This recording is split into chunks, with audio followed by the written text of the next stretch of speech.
We give every glory and adoration, every exaltation. We come before thee this evening to present your truth to the whole world, that mankind may testify in time to come that it wasn't man that did it, that they had no strength of their own, they had no army, they had no weapons.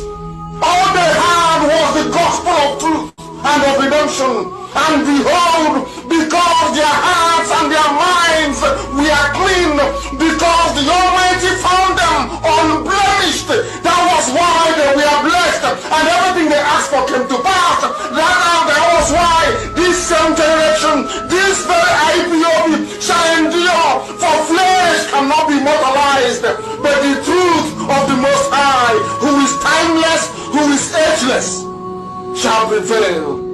And upon that very promise do we pray this evening, because your words are yea and amen. People wonder, how come you loved David so much? Man couldn't understand that David knew how to ask thee for anything that he wants. There was nothing that David ever asked for that he didn't give to him. That same secret is what we have.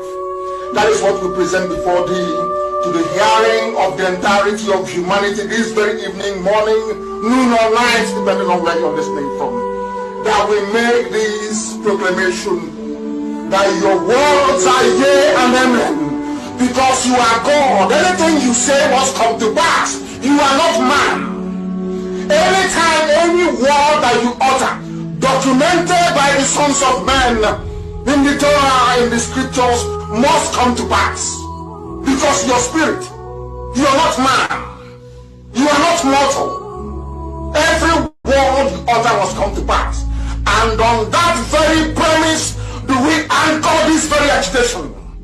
Because we go back to your scriptures, to your unadulterated, untampered with scriptures.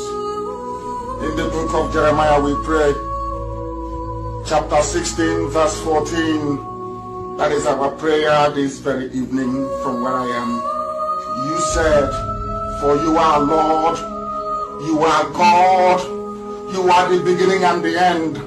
There is nothing you created which can be equated nor used as an adjective to describe thee. You are bigger than all that man can ever imagine that you are. Only you is the beginning of time itself.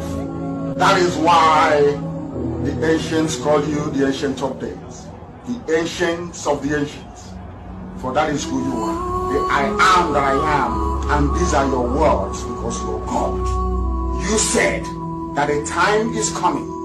According to the prophet Jeremiah, you said that a time is coming, and that time is now, this 2020. You said the time is coming when people will no longer swear by me as the living God who brought the house of Israel out of bondage in Egypt. These are your words because you're God. You said a time shall come when people will no longer swear that this God of Moses, that led the God of Moshe, that led the Israelites out of the bondage and suffering in Egypt. Instead, these are your words, O Heavenly Father, with every reverence, humility, and submission. You said, instead they will swear by me as the living God, because you are living, everlasting, eternal, who brought his people out of the northern lands, out of the bondage from the north, for we inhabit the south.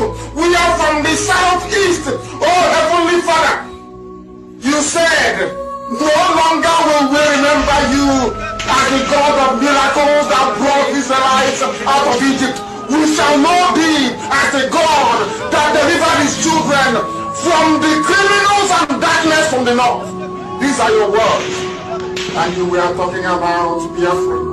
We are now going to swear by thy name and say, this God of Biafra that led his children out of the iniquitous existence which Britain fabricated for your children.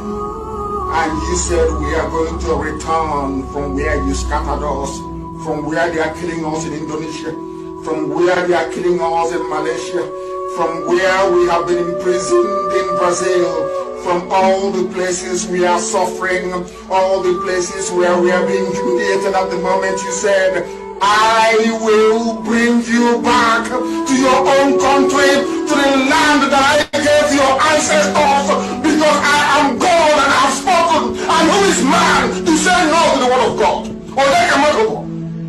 Upon this we anchor all that we do. We have no strength of our own. Upon your promise that came forth from the mouth of the prophet Jeremiah 16:14, you said, I will deliver you from the bondage from the north.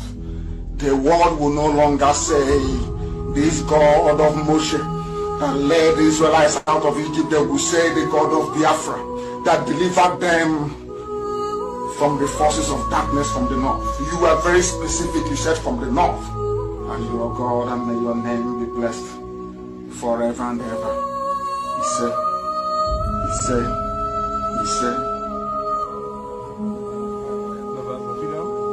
Abiobi, Abiobi,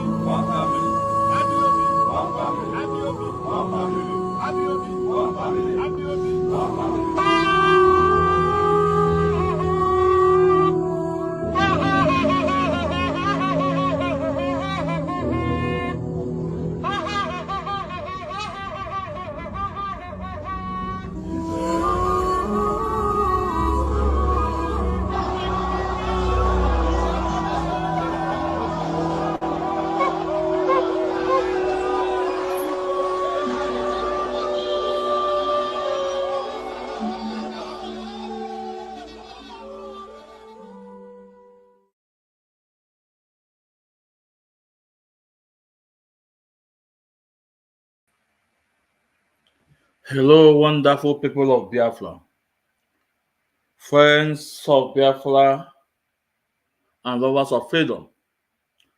Good morning, good afternoon, good evening, and good night from here, depending on your time zone. This is Mazi. Please, as I welcome you, please welcome others. It's very important. As I welcome you to this wonderful edition, please, it's very important you welcome others. Share the program, please. As we come in, share the program and hit the like button. We can't stop. They can't stop us. And they cannot stop our leader from coming out. So as we come in, share the program. You know our message is truth. Whatever we preach from this platform, we're not going to raise the. So as you come in, please share the program. We are live at our various platform. We are live at Ikechukwu Ezumezu.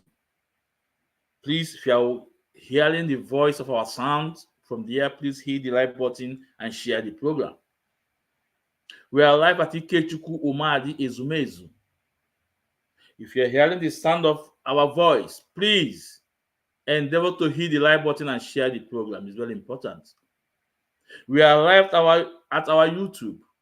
Our YouTube is doing wonderful. Very soon we hit 500 people subscribe. So if you have not subscribed at our YouTube, please, what are you waiting for? Subscribe. Ikechukwu Ezumezu. You must subscribe so that you will get notification anytime we're online. It's very important. And as you all know that I welcome everybody from any camp you belong to. Any camp you belong to. Because we are preaching love. We are preaching our freedom.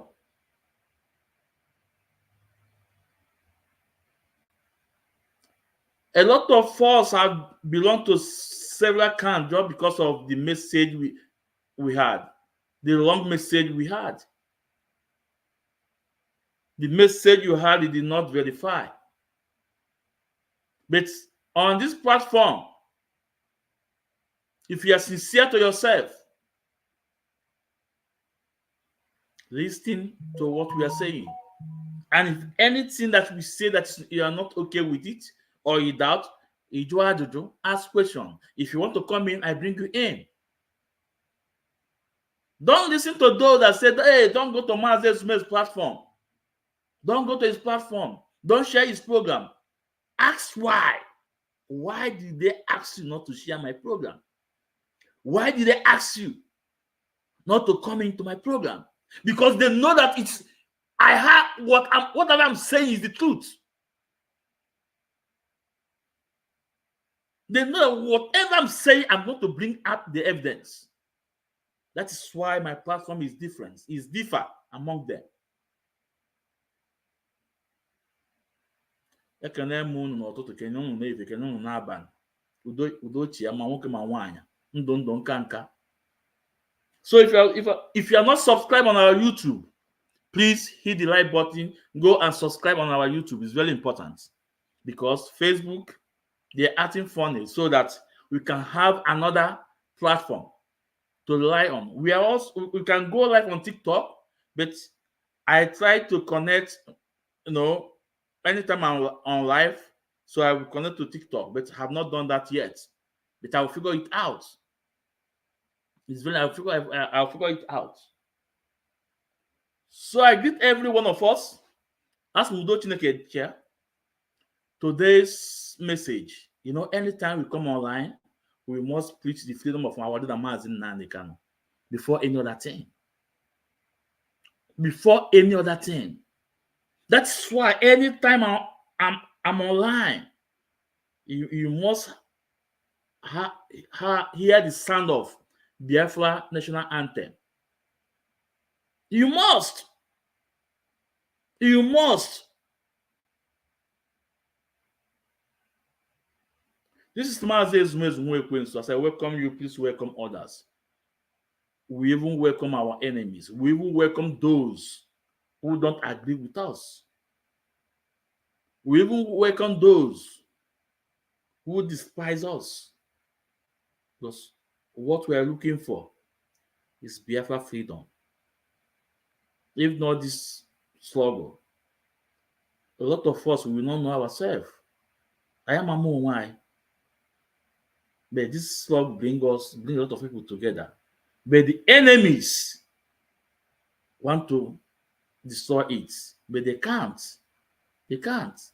They cannot destroy IPOB. It will take them years, 100 and something years, for them to get to the loot. According to our leader, it will take 160 years. Then they can't do them. And remember, we only have one IPOB and one DOS. We only have one IPOB and one DOS. It doesn't matter how far they have deceived you.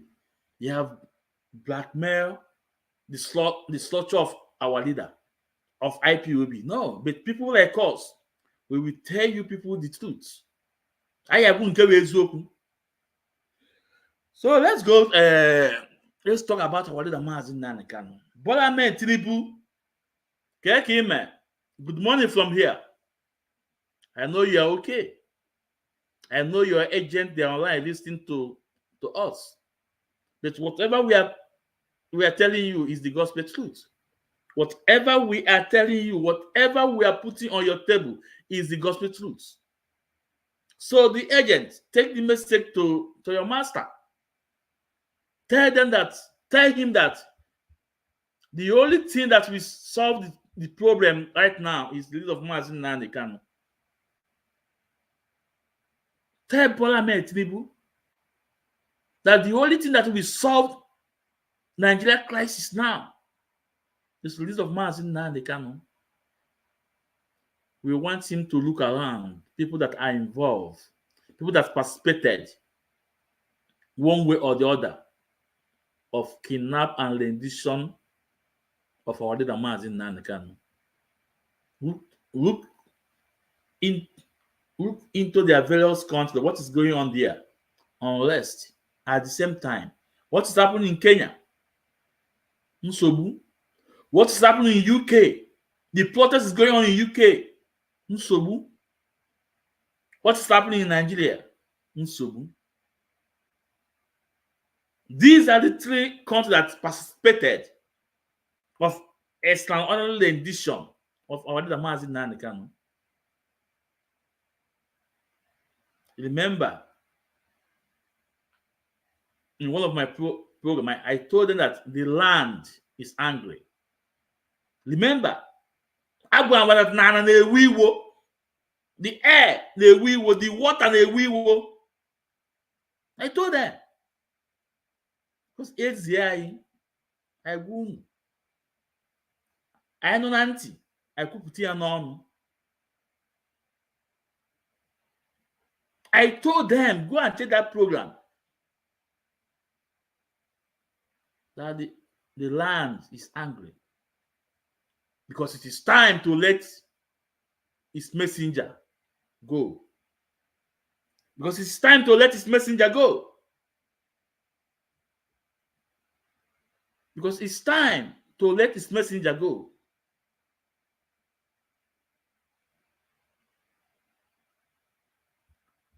So, Brother Ahmed Tinubu, the only chance you have is to release Mazi Nnamdi Kanu.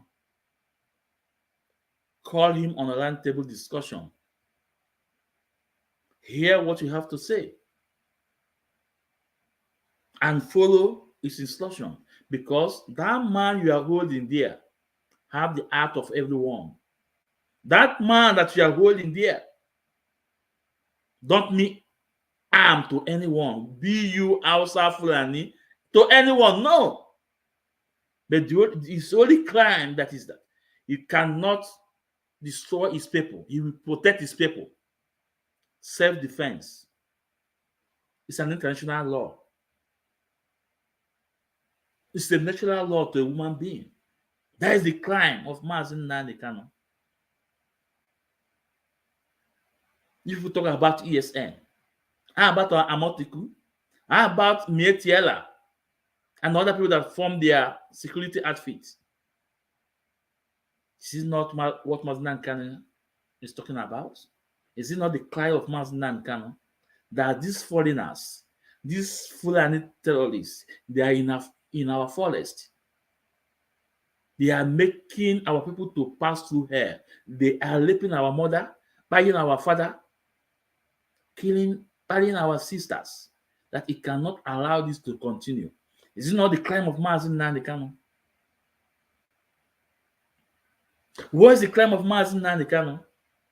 That the state of Nigeria, the way you guys are managing the affair of the state of Nigeria, is not welcome anymore. That is, people have been neglected for years. After the Civil War, his people have been abandoned. How about the 3 hours? Just yesterday, they said they give Southeast Commission. This is not what Mazi Nnamdi Kanu is talking about. What is the crime of Mazi Nnamdi Kanu? He told them, okay, build the bridge, build the roads, open Warri Seaport, open Port Harcourt Seaport, Calabar Seaport, build an international airport. Great job. Is it not the crime of Mazi Nnamdi Kanu? Tell me his crime. Tell me his crime. I said, tell me his crime. His only crime is that he loves his people. His only crime that he wants people to live okay. That is the only crime of Mazi Nnamdi Kanu. That is the only crime of Mazi Nnamdi Kanu.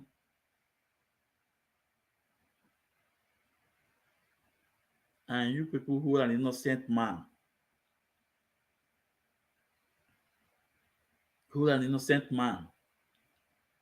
there, and you think that things will be well with you guys, things will be never well with you guys. Never. when you are trying to patch here, it will be leaking from the other side.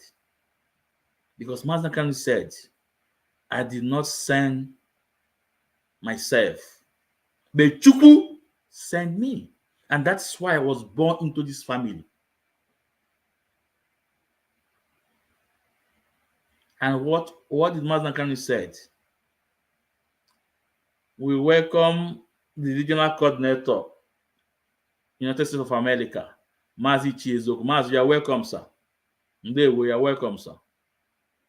Mazi Isaac Success, you are welcome. Mazi Johnson, Umezulike, you are welcome. Mazi Eze Miracle, you are welcome. Please, as you come, hit the like button and share the program. It's very important. Tell me the crime of Mazi Nnamdi Kanu. Tell me the crime.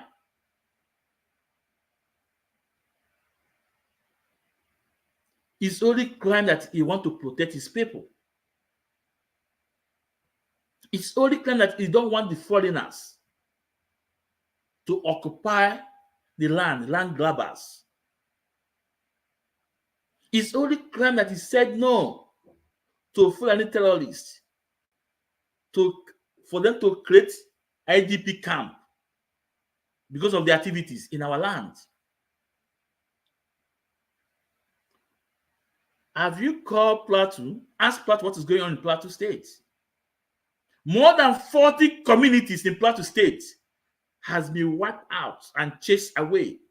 A lot of people were being by, and foreigners occupied their land. How about Benue State? More than 50 communities have been chased away. Foreigners occupy the land. How about Southern Kaduna? The same thing. Ask yourself, why did they take Obadiah Lafayette out of the load? Why did they took him out of the load? And when they took that man away, up to today, his people didn't ask question. Why was this man took away out of sudden? Just the man started exposing what is going on. And remember, Obadiah Lafayette is not just a common citizen. The first deputy Bank of Nigeria Bank, Central Bank of Nigeria, the first deputy of Central Bank of Nigeria. You know what he's talking. How about the general that came out that said that they should let Mazi Kanu go, that whatever that man is saying is pure truth? Have you guys think about Abuja Declaration? Go and listen to it.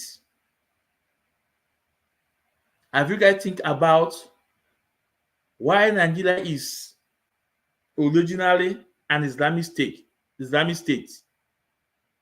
Why did, even when Cameroon conned all the Islamic states, Nigerian name was there?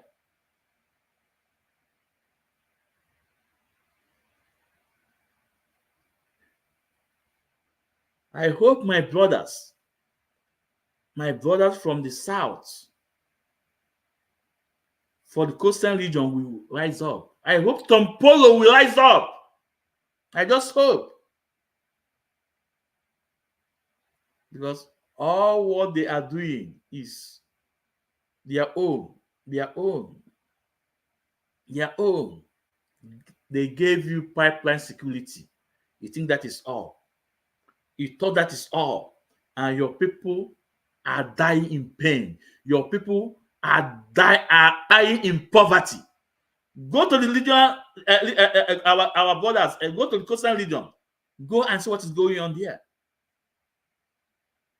In some communities, there's no road to there. You only go there by boat. And when you got a packet of pure water, a pack of pure water, now it's more than 200 naira now. Now it's more than 200 naira now there, because there is no pure water, water there, no borehole, because everywhere is sea, and the water from sea is salty. no good hospital. But that is where oil do what? Come from. We listen, next time I want to pray, we listen to the governor of Bayelsa State. He was crying about the local government, you know, when Supreme Court give that authority to local government. The governor of Bayelsa State today was lamenting, say that in Bayelsa State they have only 8 local governments, but in the north they have 44 local governments. They will take their resources in their state and feed the 44 local governments, but then they have only 8. Then I asked them, whose fault? We decided to stay away from what we are fighting, and end up and said, if they will accept it, their children will not accept it. That will tell you that tomorrow is pregnant. That Nansobu Namegini can have muzzle. This is the governor saying this, that if they will accept these atrocities, this negation or this, whatever this shenanigans Nigerian state is doing to them, that their children will not accept it. What does that mean?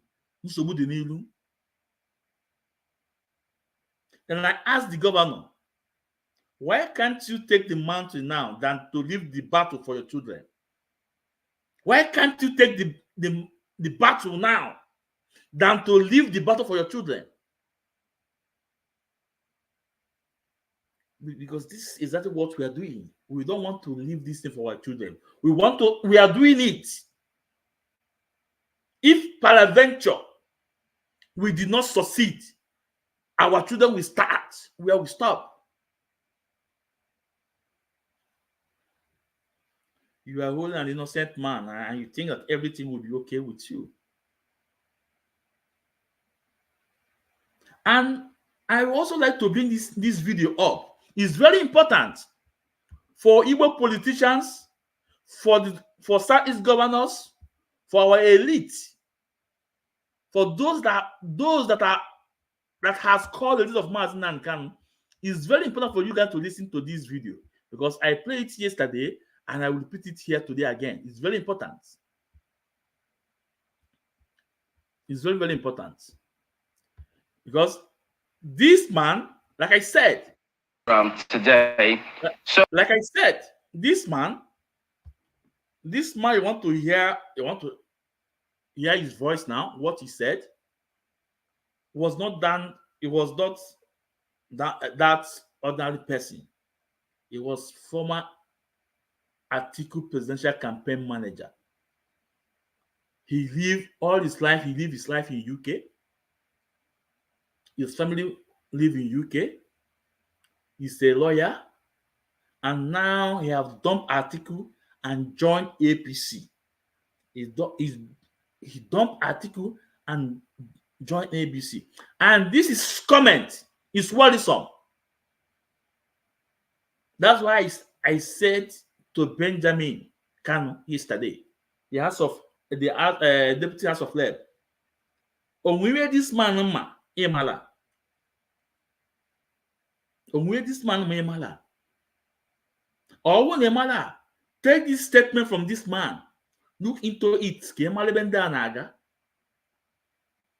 Don't be carried away about the commission they give. No, they grant to you for a request. That don't be carried away about the commission, the request for the commission they granted to Southeast. Don't be carried away about it. Because Mazi Nnamdi Kanu is more than that commission. Mazi Nnamdi Kanu is 1 million more than that commission you are talking about. Now let's listen to this man, because out of a sudden this man brings this issue of our leader out. It's very important that we need to look into this man's statement and know where this man is coming from. Let's listen.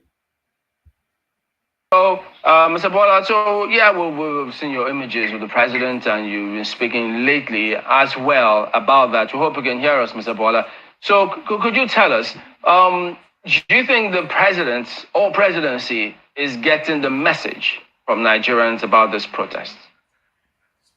good morning, Chamberlain, and good morning to Nigerians. I think that let me just make a point regarding the question, pointedly. The whole idea of the protest is to get government to do something. So the emphasis is on the doing of that thing rather than on just the president coming to say, I have heard you, I will do it. Because if he says, I heard you, I will do it, but he doesn't do it, that is also a breach of trust. But you ask the question whether the government is hearing.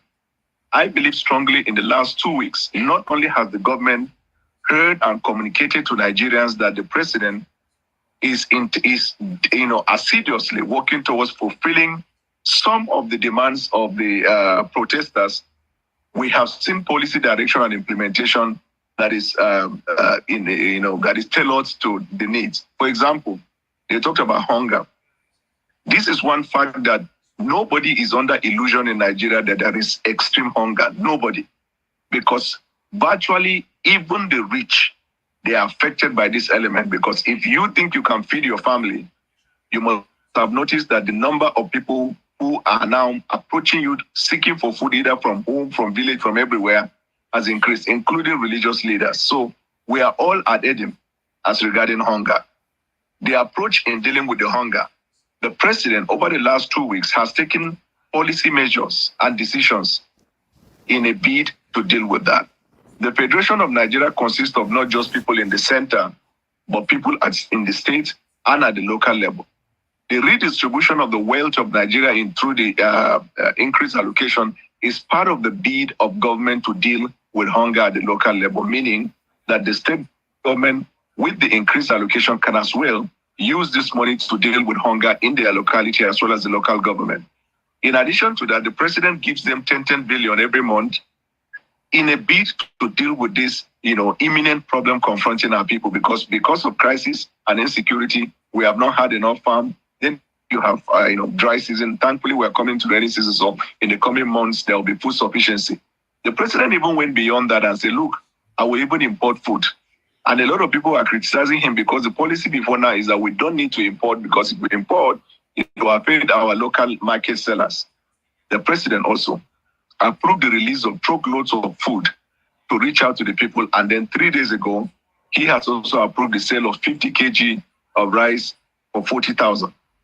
All of these things are policy decisions in a bid to deal with hunger. We can debate about whether that has reached the people, like my brother, Olabinde, is talking about whether it has reached the people or not. But that is a quick response by government to the demands of the people.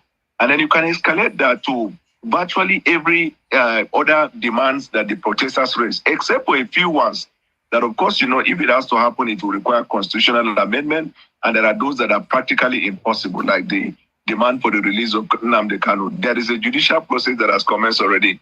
The president has to wait, even if he has to give prerogative, he has to wait until there is a conviction. So in terms of whether the president, there is a judicial process that has commenced already. The president has to wait, even if he has to give prerogative, he has to wait until there is a conviction. So in terms of whether the president or the government is responding, there is a judicial process that has commenced already. The president has to wait, even if he has to give prerogative, he has to wait until there is a conviction. So in terms of whether the president... So this statement should not be taken lightly. We should try to find out what this man is talking about. Who do you want to convict? Convicted? Who? A man that court has set free. A man that court has set free. The International Tribunal have set free. The court in Nigeria have set free.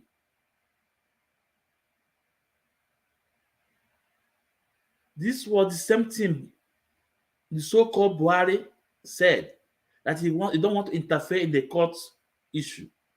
But until the court set him free and he refused to let Mazi go. Now this guy is trending on that part. So everybody should take this issue serious. Our politicians, our governors, those are sincere. Ikengimo, Obiagocha, Benjamin Kanu, and lots of them. You guys should put focus on this guy's comment. Make a research about this guy's comment. Let me play it again. It's very important. Demand for the release of Nnamdi Kanu. There is a judicial process that has commenced already. The president has to wait, even if he has to give prerogative, he has to wait until there is a conviction. So in terms of whether the president or the government is responding, the government is responding once. That of course, if it has to happen, it will require constitutional amendment. And there are those that are practically impossible, like the demand for the release of Nnamdi Kanu. There is a judicial process that has commenced already. The president has to wait, even if he has to give prerogative, he has to wait until there is a conviction. So in terms of whether the president or the government is responding, the government... For those that are practically impossible. So releasing our leader Mazi is impossible. All Nigerians have called this of Mazi Nnamdi Kanu. The House of Rep, the Senate, the governors, the church leaders, the traditional rulers have called this of Mazi Nnamdi Kanu, and this man is telling us that it's practically impossible. That Bola people have to wait till this man will be convicted, not our leader Mazi Nnamdi Kanu. Till Barewa be Daniel Barewa will be convicted, not our leader, an innocent man. So for those that are very close to the government, that are working the list of Mazi Nnamdi Kanu, should verify this statement from this man and know where this is coming from. It's very important. Benjamin Kanu, deputy, this issue, verify this guy's statement. Person like me, I'm not taking it lightly because I understand them so somehow. And up till now, the governors have not told us the outcome of the president and if they have met the president or not. Why this silent mood? Why this silent mood? This silence is not good for us. They need to speak. This silence from these governors is not good for us. They need to speak. They need to speak.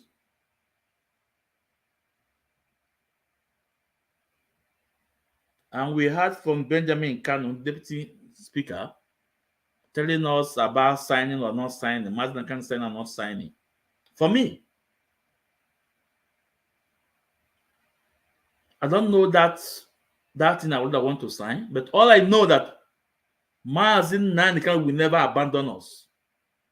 That Mazi Nnamdi Kanu will never turn his back against us.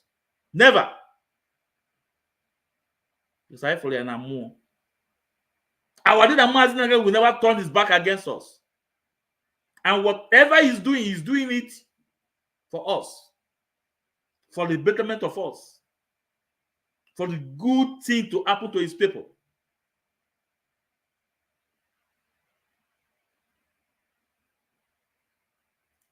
Now,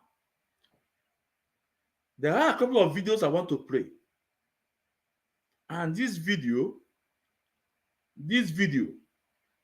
we go to those, mostly our brothers in coastal area, in coastal region. This video is for them. And for those that are still living in one Nigeria, this video is for them. And again, we are using this opportunity, this platform, to pass a message to sack Lord Ifeanyi Ejiofor to stay away from IPOB issue. We are using this medium to pass a strong message to sack Lord Ifeanyi Ejiofor, stay away. Are you not ashamed of yourself? On Ifeanyi, the man that that employ you, that want your service, say he no more need your service anymore. Why are you still stinking your neck? Why are you still stinking your neck? Because of this the chat card and this cabals in DOS. But their time is up. They know they are gone. How would a SAC lawyer claiming to be IPOB lead counsel, can you imagine that? Mazi can have sacked you guys, you and San Ezekome. If I you should be ashamed of yourself. Stay away from IPOB. Those days that you make money with our leader's name and IPOB, those days are gone. Those days are gone. You told us how you are only meeting on behalf of Mazi and Kanu. You making millions. And you backstab our leader Mazi and Kanu. You think it will be well with you. It shall never be well with you until you confess and tender apology. So stay away. Stay away from our IPOB issue. Stay away.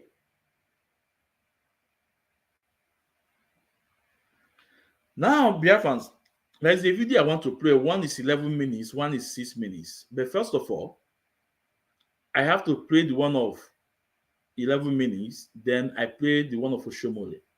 I want our coastal brothers to listen to it, to know what these people are doing with the resources, with the God-given resources given to us. And just because they refuse to stand up with us, that's why this is happening. I remember before they get that 13%, we stand with them.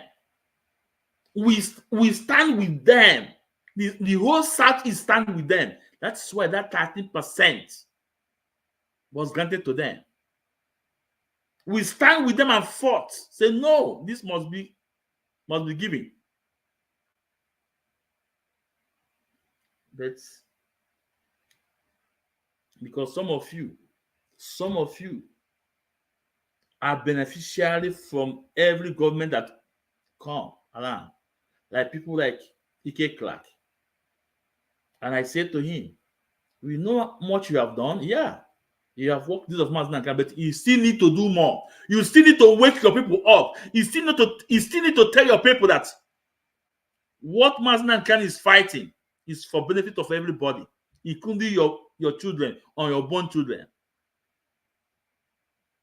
You still need to let Tompolo to join the queue. But we are not begging.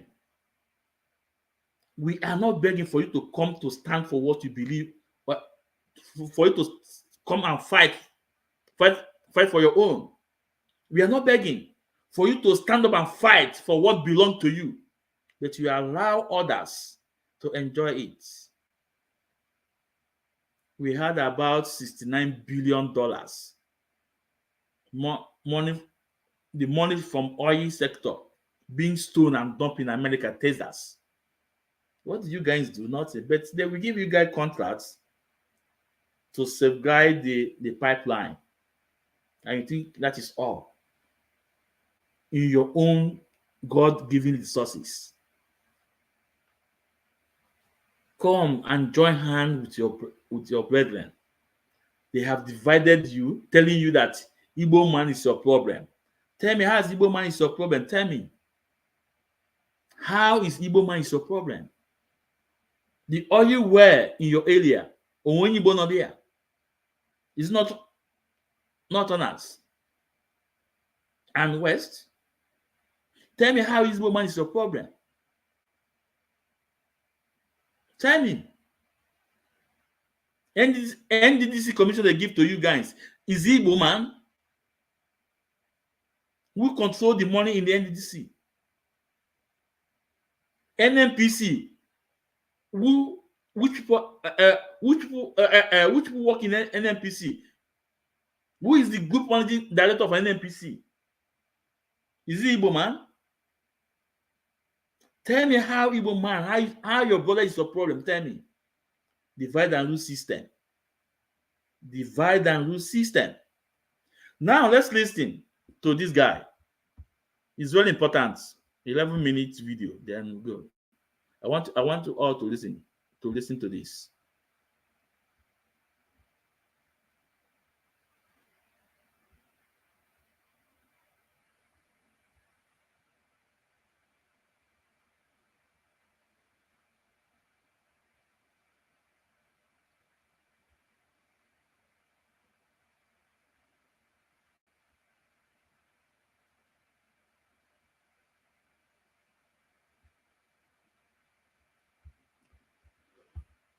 Yeah.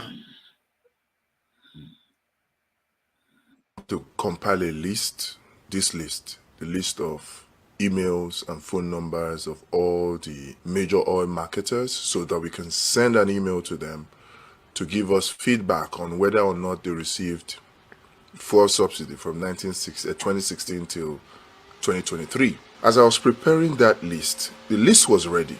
In fact, we have drafted the email, just about sending the email when I got a message from a friend of mine. And when I opened the message, what I saw really shocked me and annoyed me. Because when we're talking about the fact that there was no need for this whole fuel subsidy removal in the first place, many people were calling us all kinds of names. And if you go into the mainstream media space, what you hear is people, so-called oil and gas experts that appear to be paid to come and start talking about how fuel subsidy was unbearable for government to bear, that government could no longer sustain it. And in fact, every time I heard this, I was always annoyed. Because from the documents that we obtained about the DSDP arrangement, we knew, and that was when we came out and said that there was no fuel subsidy payment, and that NNPC had not paid any subsidy to anybody. Yet, the Tinubu administration kept insisting that subsidy had to go.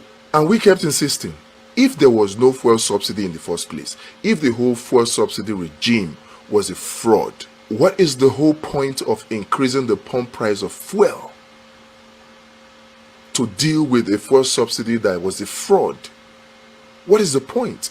If the fuel subsidy did not exist in the first place, and some people were collecting money in the name of fuel subsidy, and they were coming out openly, according to what the former governor of Bauchi State said, they were coming out in the Aso Rock Villa to meet President Buhari to say that they were tired of making money, of stealing Nigeria's money, that they should remove fuel subsidy. If they knew that the fuel subsidy did not exist, and people were just raising invoices to collect fuel subsidy, if they knew that that was the case, how is increasing the pump price of petrol to make life difficult for average Nigerians, how is that fuel subsidy removal? When what should have been done would have been to go after those that were collecting the fuel subsidy fraudulently to return the monies that they have collected.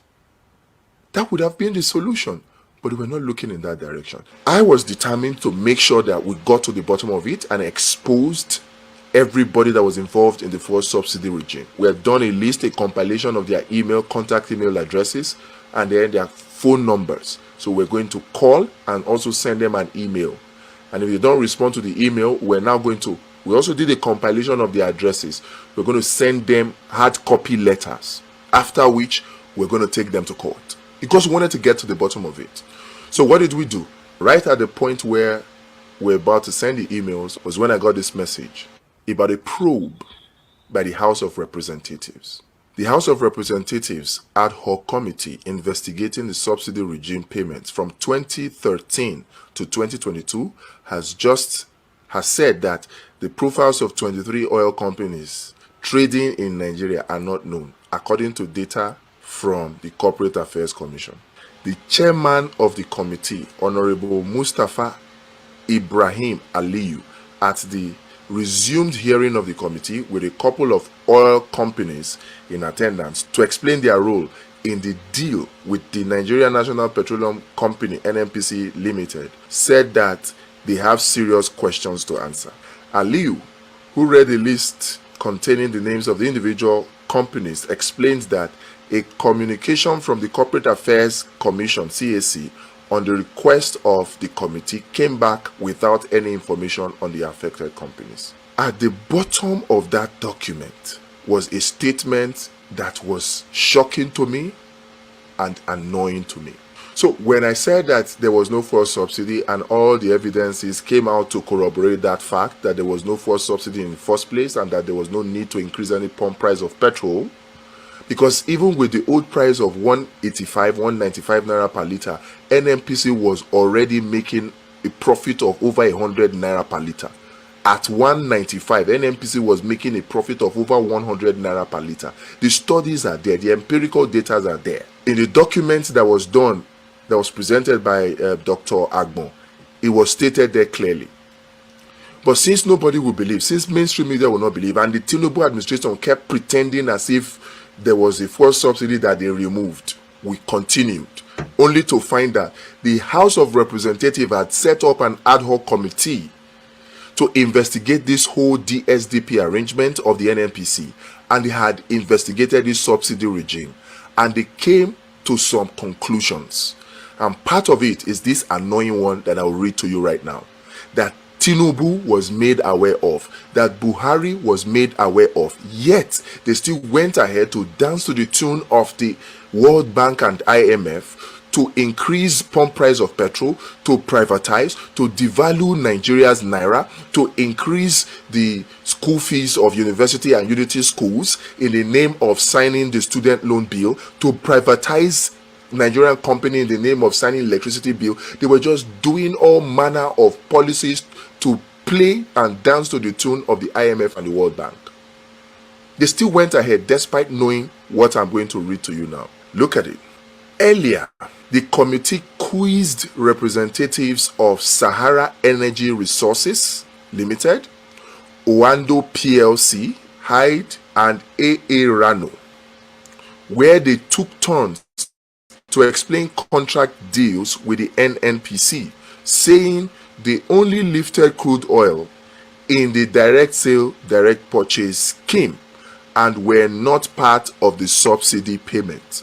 The oil marketers that were part of the DSDP arrangement, these companies I just mentioned, the Oando, AA Rano, Sahara Resources Limited, they were part of the DSDP arrangement. Now they have come out to say, oh, we only lifted crude oil to give to the refining component of their consortia. And then this consortia brought back refined petrol to give to NNPC, which NNPC now sold to them, that they were not part of any fuel subsidy payment. So what we were even going to send out emails for them to confirm to Nigeria, they have already confirmed to the House of Representatives ad hoc committee that they were not part of any subsidy payment. So the House of Representatives already knew. The chairman of that House of Representatives, Honorable Mustafa Ibrahim Aliyu from Sokoto State, is still a member of the 10th National Assembly. He's still there. The whole National Assembly, they were aware that there was no fuel subsidy payment made. They were. Oando PLC is headed by Wale Tinubu, Tinubu's nephew. Definitely Tinubu is aware. From what the former governor of Bauchi said, Buhari is aware. So Buhari is aware, Tinubu is aware, and they still chose to increase the pump price of petrol in the name of fuel subsidy removal that did not exist. How wicked can a person be? How wicked can a government be? How wicked? Tinubu knew that there was no fuel subsidy made. Tinubu knew. APC knew. In fact, PDP knew. The members of this 10th NAS, they knew. They were the ones that conducted the ad hoc committee Senate hearing to prove fuel subsidy regime.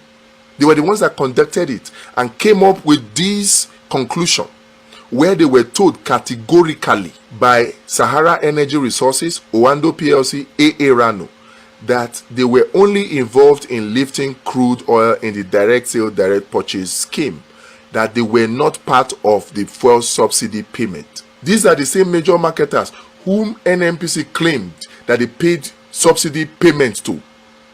These same oil marketers have come to say that they did not receive fuel subsidy. They have come out to exonerate themselves. So if the marketers that are responsible for this DSDP arrangement say they did not receive fuel subsidy, who then did NNPC pay fuel subsidy to? Who then did the federal government pay those 4.2 trillion in 2022, the 3 trillion in 6 months of 2023, the 3 trillion of 2021, and the 1 trillion of 2020? Who did they pay those monies to? And rather than go after the people who fraudulently collected those money, the Tinubu administration thought it best to punish Nigerians by increasing the price of petrol just to please the IMF and the World Bank, making Nigerians go through untold hardship, unnecessary hardship. We demand justice. The price for the pump price of petrol must be returned back to 195 naira, at which price the NNPC was already making 100 naira profit. It must be returned to reduce and reverse the inflation. If the Tinubu administration has any iota of humanity left in them, they should revert it and rather go after the people that have fraudulently collected these so-called fuel subsidy payments. So the Tinubu administration, if you have any humanity left in you, if you're not just wicked and just enjoying the suffering that you have brought upon Nigerians unnecessarily, then you should revert the price of petrol back to the original 195 and go after these rogues that were collecting money for subsidy payment for fuel that never existed.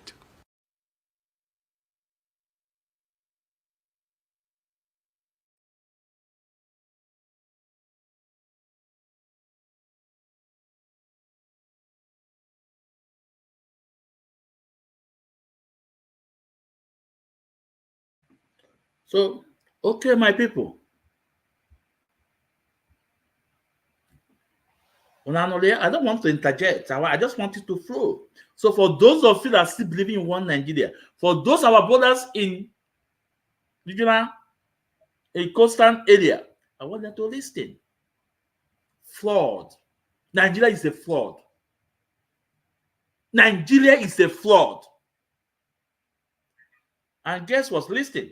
You see this guy that reviewed this thing? Let me say, I'm not sure, but in one way or the other, he's working for Dangote. In one way or the other, he's working for Dangote. Remember what Dangote said? Remember when Dangote was lamenting, was crying, because they did not allow him to monopoly the oil sector in Nigeria. And in some of my programs, I told you people Orlando, that Tinubu have a hand in Orlando, that Dangote was lamenting that there is the oil company in Malta. They are lifting oil with fake certificates. It was Tinubu. You can see that guy. This guy mentioned Tinubu nephew. His brothers too were in that Orlando managing that oil sector. You can see trillions of dollars being taken away from Nigeria ports, and the people that these sources come from their place are living in poverty. Living in poverty. Imo State produce oil, don't forget that. Abia State produce oil, don't forget that. Even Anambra produce oil, don't forget that. And Tinubu is talking about gas now. Where is the highest gas reserve? Is in Imo State. But these people are looting, sharing the money, and you want to tell me that Nigeria will work? Nigeria will not work. As a matter of fact, the resources from our land is feeding a lot of Westerners in their country, if you don't know. The last time they gave, that first time they gave Tompodo, that pipeline guiding, You see the name that was listed, the oil theft. You see the name of the countries. Even America, Canada, all of them was listed. Germany, France, all of them, UK. So I want you to know what Mazi is fighting. These people will tell us that we are so corrupt, but they will allow our people to dump our money in their countries. $69 billion. $69 billion. Do you know how much is it? $69 billion. This for one person, no, the one we know about the one we don't know. Now let's listen to Shomole. This video, I'm dedicating this video clip to one Nigerianist and to our brother in coastal area that refused to wake up. Let's listen to Adam Shomole.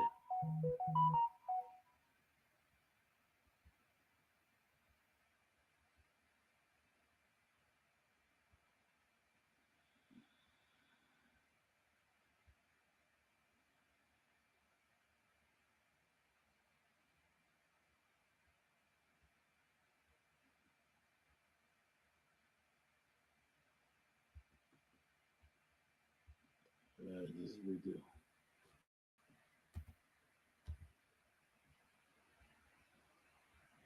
Okay, here we go. Failed Nigeria. I want to be able to see the president saying, yes, Africa, we have disagreements, but I am elected to uphold the Constitution of the Federal Republic of Nigeria, not of Africa Charter. We would relate with other countries. The days must be over where we talk of Africa as the centerpiece of our foreign policy, a way to one in which Nigeria and the welfare and the well-being of Nigeria is the central focus of Nigeria foreign policy. If it is not good for Nigeria, we will do it. How can you subscribe to something that you cannot participate in? How can you have a free market where you only buy but you have nothing to sell? And the only thing we have to sell is crude. And that crude is not determined competitively. It is determined by some forces in the West, whether the president of US is sick or whether the publish of data, it shows that economy is slowing down, that affects the price of oil, whether China is growing or China is slowing down, and all of that. And so the result is that today, we are importers of, from the lowest second-hand time, we started borrowing.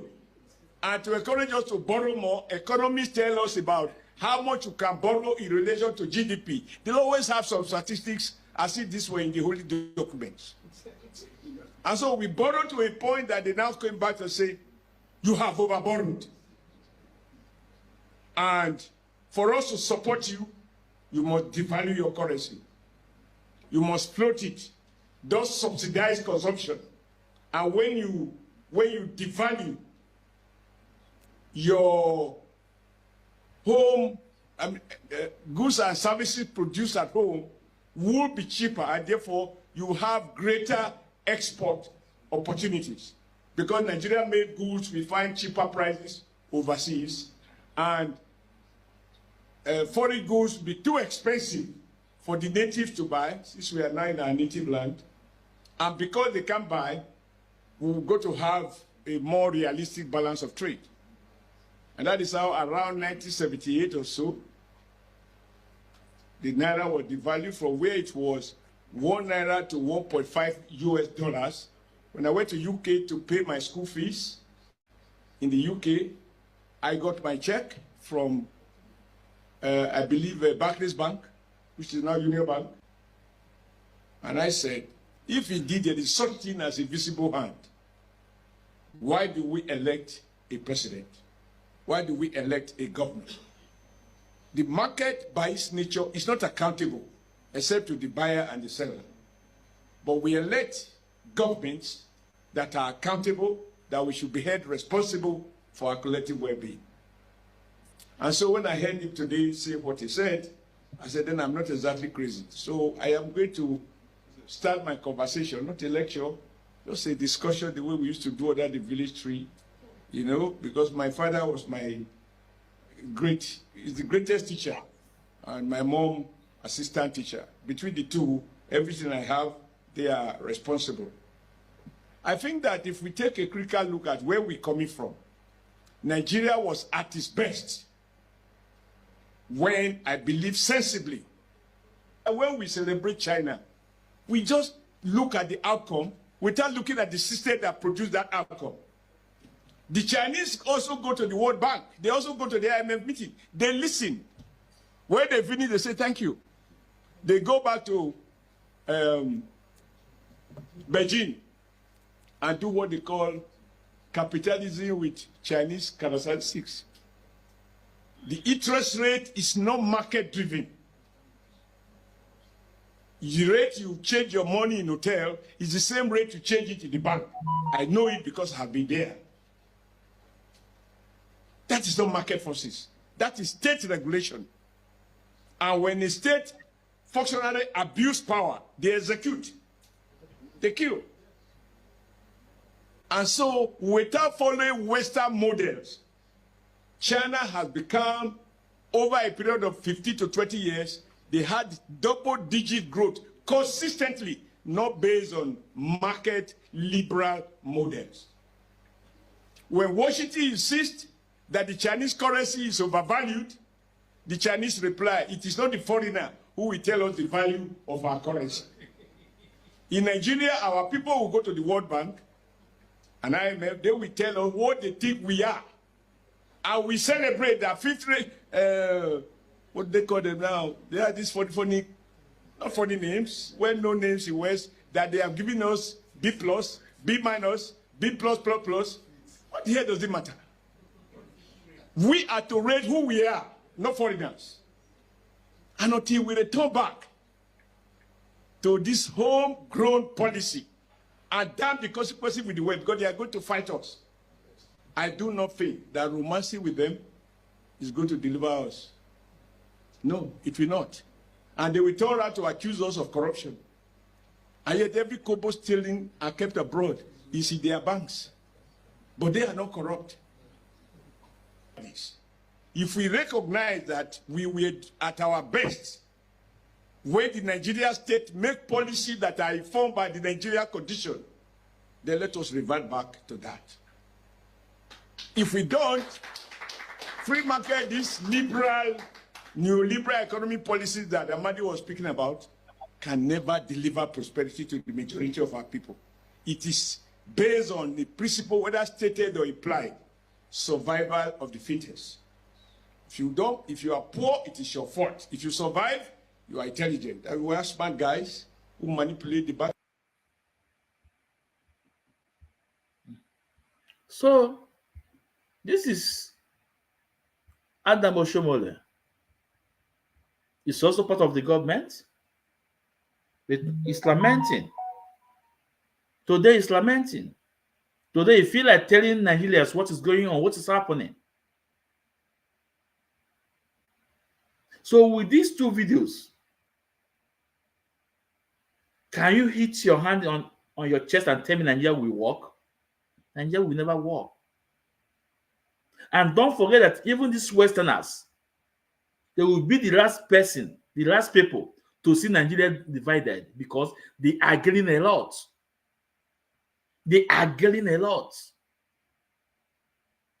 They force us to the war. They make us to borrow money, disvalue our currency and everything because they are getting a lot. That's why I told to Bola Tinubu, no, your agent is here. 3 things you have to do. 3 things. Release Mazi Nnamdi Kanu. Release him. Make sure that you push in regional government. Make sure you push in regional government. Third, make sure that you bring in referendum. Referendum, make these 3 things. If you don't do it, whatever you're doing, you're wasting time. You can see your state of nation address. Is it yesterday? They say that you don't know what you are talking. And you know you are part of the government. This thing that we are seeing today didn't start from you. It starts in 80s. In 80s, it started in 80s. When Babangida was there, they said Babangida, the money is everywhere. But believe me, that seed plant Babangida planted is what we are reaping today. That seed Babangida planted, this is what we are harvesting today. Then they said, in terms of Babangida, money was flowing. Babangida destroyed everything. Legalized 419. And he told us that 419 is a game. If you can pray and succeed, legalize it, everything then. So the only thing that we save this country, go back to regional governments. And even the West, they will also say, okay, but you guys need to pay us our money. That is why when I see people talking this and this, they don't know what Mazi Nnamdi is facing. They didn't know how many meetings Mazi Nnamdi is in, and people will have the guts to speak with their nonsense mouth, telling us, let me motivate Biafrans. Let me motivate Biafrans. Whatever somebody sacrificed from the top, the last person have sacrificed it. That one person will not destroy you and take you back to where you come from. Patrick, he came with common sense. About Jonathan Chinedu, that's getting Mazi Nnamdi Kanu. This program is not your program, but your time is coming. Your time is coming. Just the same way I told Chibuzie Egwato that is coming. And what happened? The same way I told Chika Paul Dezemu, your time is coming. If you are not sincere in this struggle, the spirit of Biafra, the spirit of those that have died in this struggle will expose you, will disgrace you.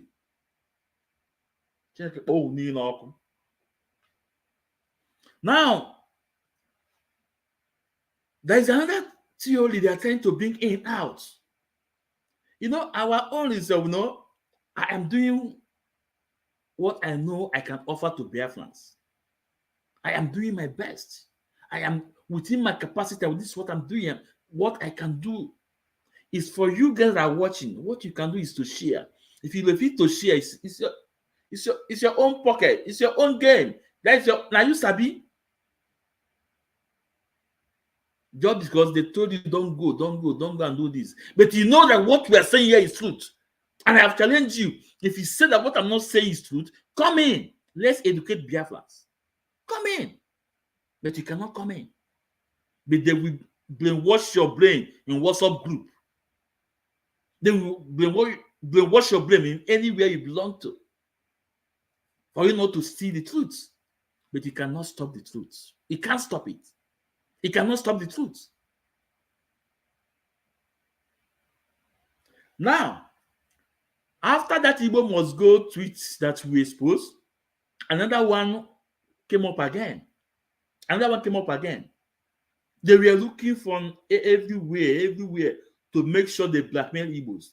That's why I'm still adding my voice to other people. Igbos, we should stay at home. Don't protest. No protest in our space. Because I can't see another one.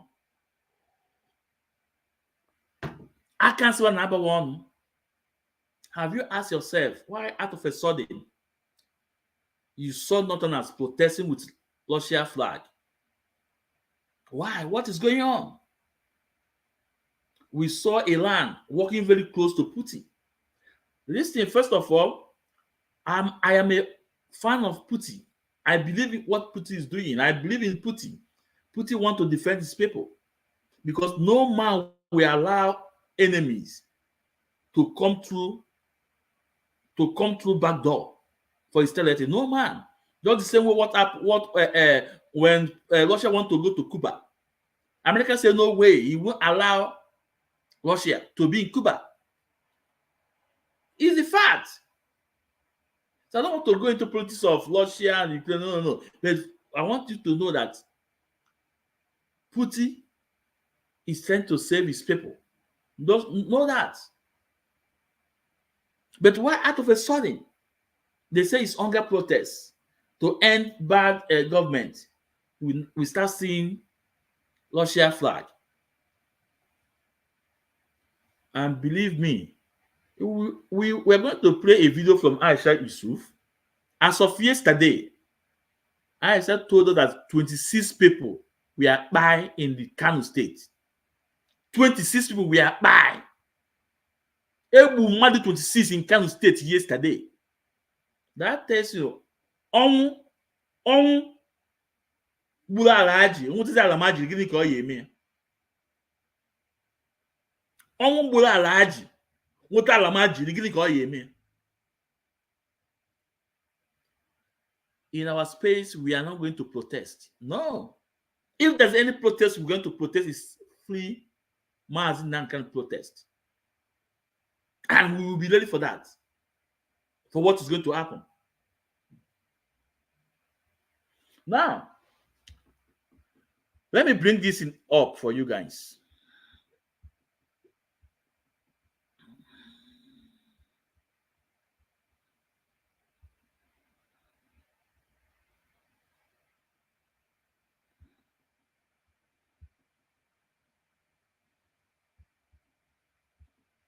It's very important I bring it up.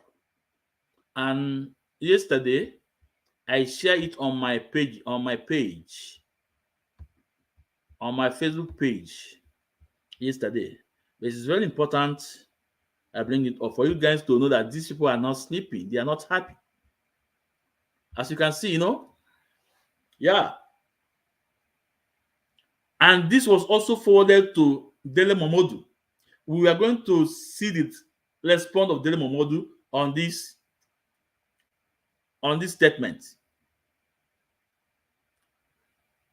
This statement comes from Olu Tife. No, I believe this must be a Yoruba guy by the name or by the name. And look at what he said. A classic January 15, 1966 happened yesterday. And ask yourself, what is that January 15, 1966? What is he talking about? What is he talking about? He said a classic January 15, 1966 happened yesterday. What is he trying to talk about? He was telling you about the coup. But I'm coming. He said, but many didn't notice that the Northerners lost the most political and military officers, followed by the West, while the East lost none. Igbos instigated and lead that coup, but protect their own. Igbos championed this protest, but refused to participate. Now, if you go to my post, for my pages, I posted this in there. I posted it. Again, a classic January 15, 1966 happened yesterday, but many didn't notice. Northerners lost the most political and military officers, followed by the West, while the East lost none. Igbos instigated that coup and that instigated and lead that coup, but protect their own. Igbos championed this protest, but refused to participate. These people are looking for a way. They are looking for a way to unleash mayhem to our people in the North and in the West. And it's very important that our people living in the North now, if we are Igbos, we are living in the North, mostly in the North, and you are with your family there, please send your family back to the East. If you want to be there, okay. But please, if you are a family man, you are living in the north with your family, please send your family back to east, because all is not well. These people are not happy that we are not protesting, that their plan is not working out, because I can't say another one. Tell me, 1966 Q, the tag Igbo Q, was not an Igbo Q. As a matter of fact, if you go to my page, you will see I have made a program on it, and I pin it there. Because out of the 5 major, 3 of them is from Igbo, 2 is non-Igbo. Does that make it an Igbo Q? Who did it? Who lead the Q? Who mastermind the Q? It's a man from Yoruba. And what was their aim? To release that Awolowo from Chikalaba prison. And what caused the Q? What caused it? Because of the insecurity in the Middle Belt and in the West. A lot of fighting everywhere. That's what led to this Q. And today they are targeting Igbo. They use it to blackmail us and buy millions of us. Millions of us. Now this guy is telling you that this protest, that Igbos champion it, but we are not participating. Tell me, where did we champion this protest? Tell me, where did we champion this protest? They are looking for every way to unleash mayhem to us. And look at the response. The response from Dele Momodu on this statement. I think we can have Dele Momodu's statement. Okay. Dele Momodu said, this unfortunate conspiracy theory was forwarded to me this morning by a Tinubu apologist. Here is my response. It is a cheap blackmail. Dele Momodu called it cheap blackmail. The people are hungry. Why the government is living large? The Igbos are largely in business, in traders. They took after their own globally. Nobody instigated anyone or anything. You guys should accept the reality that Tinubu has not done very well. Leave Igbos out of this excuse. I posted it. Go and check it. This is the response to Dele Momodu, to the guy that sent it to him. They are not happy that our land, that we are not protesting. And that is why Geopolitical is castigating Benjamin Kanu for telling Igbo, for adding his voice, for Igbos to sit at home, not to protest. If I your start lawyer want to tell us that we need to, exercise our rights. Okay, yes, we know it's our right, but we say no. Those years they are paying us. Giving Ebu, and that's why Mazi can sack you. This is the reason why Mazi can sack you. You are telling us it's our right to protest. Okay, now.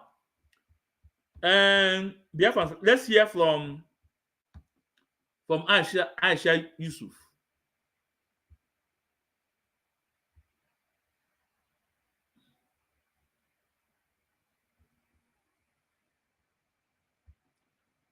On this topic now, let's hear from Aisha Yusuf.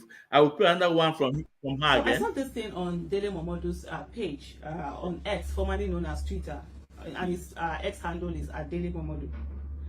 And then he had something, he showed a picture, which was a screenshot of a tweet that was done by someone called Bolutife, @Bolutife on X. And then I will read this to you, and then I will go on to the write-up that Dele Momodu had done. And this particular person called Bolutife said, a classic January 15, 1966 happened yesterday, but many didn't notice. Northerners lost the most political and military officers, followed by the West, while the East lost none. Igbos instigated and led that coup, but protected their own. Igbos championed this protest, but refused to participate in it. You see, this is the lies from the pit of heavens that are always being used to cause mayhem in Nigeria. The 1962 coup, up to today, that's what, people are still using. How many Igbos were there? Was it led by Igbos? But these lies are continuously being told, all the time. And of course, they want to bring in another genocide. You could see there's a systematic attack, hatred, and whatever on the Igbos. Who are the Igbos that are the ones that plan this particular protest? Hunger is the one that is planning this protest. Bad governance is the one that is planning this protest. Suffering is the one that is planning this protest. People are suffering. People are tired. People have seen that there is someone who rigged his way into office and has refused to do anything other than just focus on his family and taking care of his family and just, looking for that conduit pipe that he could use. But let me stop it. Let me first of all go to what the write-up that Mr. Dele Momodu did. He said, this unfortunate conspiracy theory was forwarded to me this morning by a Tinubu apologist. Here's my response, and this is Dele Momodu's response. So the person that forwarded this to him, it is all a cheap blackmail. The people are hungry while government is living large. The Igbos are largely traders. They look after their own globally. Nobody instigated anyone or anything. You guys should accept the reality that Tinubu has not done very well. Leave the Igbos out of your excuses. To ethnicize the protest is to be disingenuous. And I would say absolutely. I totally and absolutely agree with every word that Mr. Dele Momodu has written. I know I did a lot of videos prior to the election. And then there were a lot of people that were saying that the Igbos will suffer.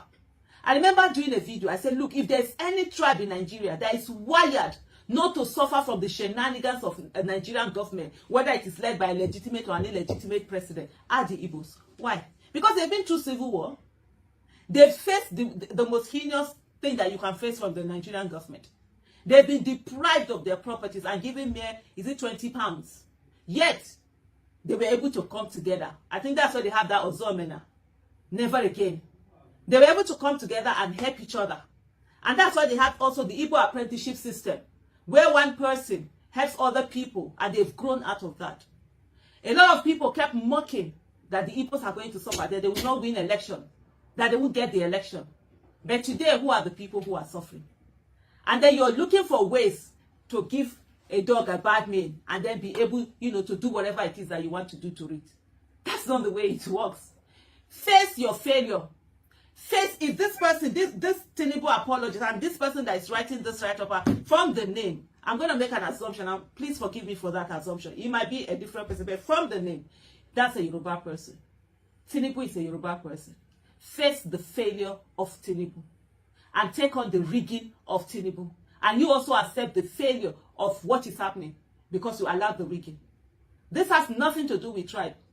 So if you want to bring it tribe and say you are not blaming Igbos, blame yourself. Tinubu is Yoruba. Tinubu is not Igbo. Tinubu is the one failing. Blame the Tinubu that is failing and leave other tribe alone. Leave the rest of your tribe alone. Tinubu is failing because Tinubu is a failure, not because Yorubas are failure. We had an Obasanjo who was president and never brought this ethnicity thing. I never allowed it. He was for Nigeria. He got in, of course. Why am I even comparing Obasanjo to Tinubu? Obasanjo was voted for. Tinubu rigged the election. That's a big difference. And so focus on that failure and stop looking at who you're going to blame. And then they started with Igbo must go and all of that. They did not protest, and all these years that they've been protesting, all these years they've been killing them. Where were you? Throughout this thing, the southeast was turned into a field. That's where the soldiers do their training. If it's not Cobra, this is this thing, every day different names. And they've not tag Ifeanyi Ejiofor, sack lawyer. Let it come and listen. All those years we are protesting, they are buying us. That I know of you now. I said it before now. You are attacking Benjamin Kanu, telling us that it's our constitutional right to protest. Why can't you go and protest, Ifeanyi Ejiofor? Why not on the street in Abuja? Check it all there. Please, Nnamdi, continue. It's not. Nice woman, continue. A good number of ladies say, yeah, they're not going to protest, and they don't. They will not protest. You go out and protest. You go out and protest. Why don't you go out and protest? Do your protest. You sit down and say that, oh, the Igbos are the ones who planned it. When did the Igbos plan this protest? When did this protest have any religious or tribal identity? There was nothing like that. What led to this protest is the failure of Tinubu. Is the disrespect from Tinubu. Is the fact that they have refused to even acknowledge the suffering of the people. Is the gluttonous nature of Tinubu. Eating and eating and eating and eating and eating again. He wants to suck away the blood, the marrow, the life, everything, the air from citizens. That's what led to this. And if you want to blame anybody, go and blame Tinubu. Leave the Igbos out of this. Face your front. And like I said before, during that election, before the election, what did I say? I said they have the capacity, no matter how bad the government is, the federal government. Why? Because they're not really dependent on the federal government before. They've been marginalized for too long a time. They've had to depend on themselves. A lot of the things that you find in their places, they gathered money together and did it for themselves. So whether government is you that have always depended on government, that you are feeling when government doesn't work, it affects you so much. It doesn't do anything to them. Because after all, the government no kukuma take their life. So they are going on with their own thing. And if that makes you angry, go and learn. Learn to do business. Learn to be prudent. Learn to save. Learn to help your fellow brother. Don't be fighting with don't turn it to war, your fellow brother. Because if it's only you that's standing, most of you people want to do local champion. You want to be the only one that is rich in your family. You want to be the only one that is rich in your community. You want to be the only one that is rich in your state. And then others are doing communal champions. Others are communal champions. They carry other people along. They carry their brother's son, their sister's son, their neighbor's daughter, their neighbor's son, everybody, and then teach them the trade and carry on. So if you are looking for who to blame, blame the illegitimate president, the former governor of Lagos State, Bola Ahmed Tinubu. Carry your anger there and leave the Igbos alone. Ndewo, thank you, my sister. Thank you for speaking out. Thank you for speaking out. So Igbos, we have to stay. Oh, sit, don't protest. Go to your various businesses. Don't protest. Now it's hitting on them. Their evil plan is not working. Now let me bring the second video again, where he told us that 26 people have been by in the Kanu state, I mean to say. Now I believe if you have a question or if you want to comment on our topic today, you can write it. You can write it. It's very important.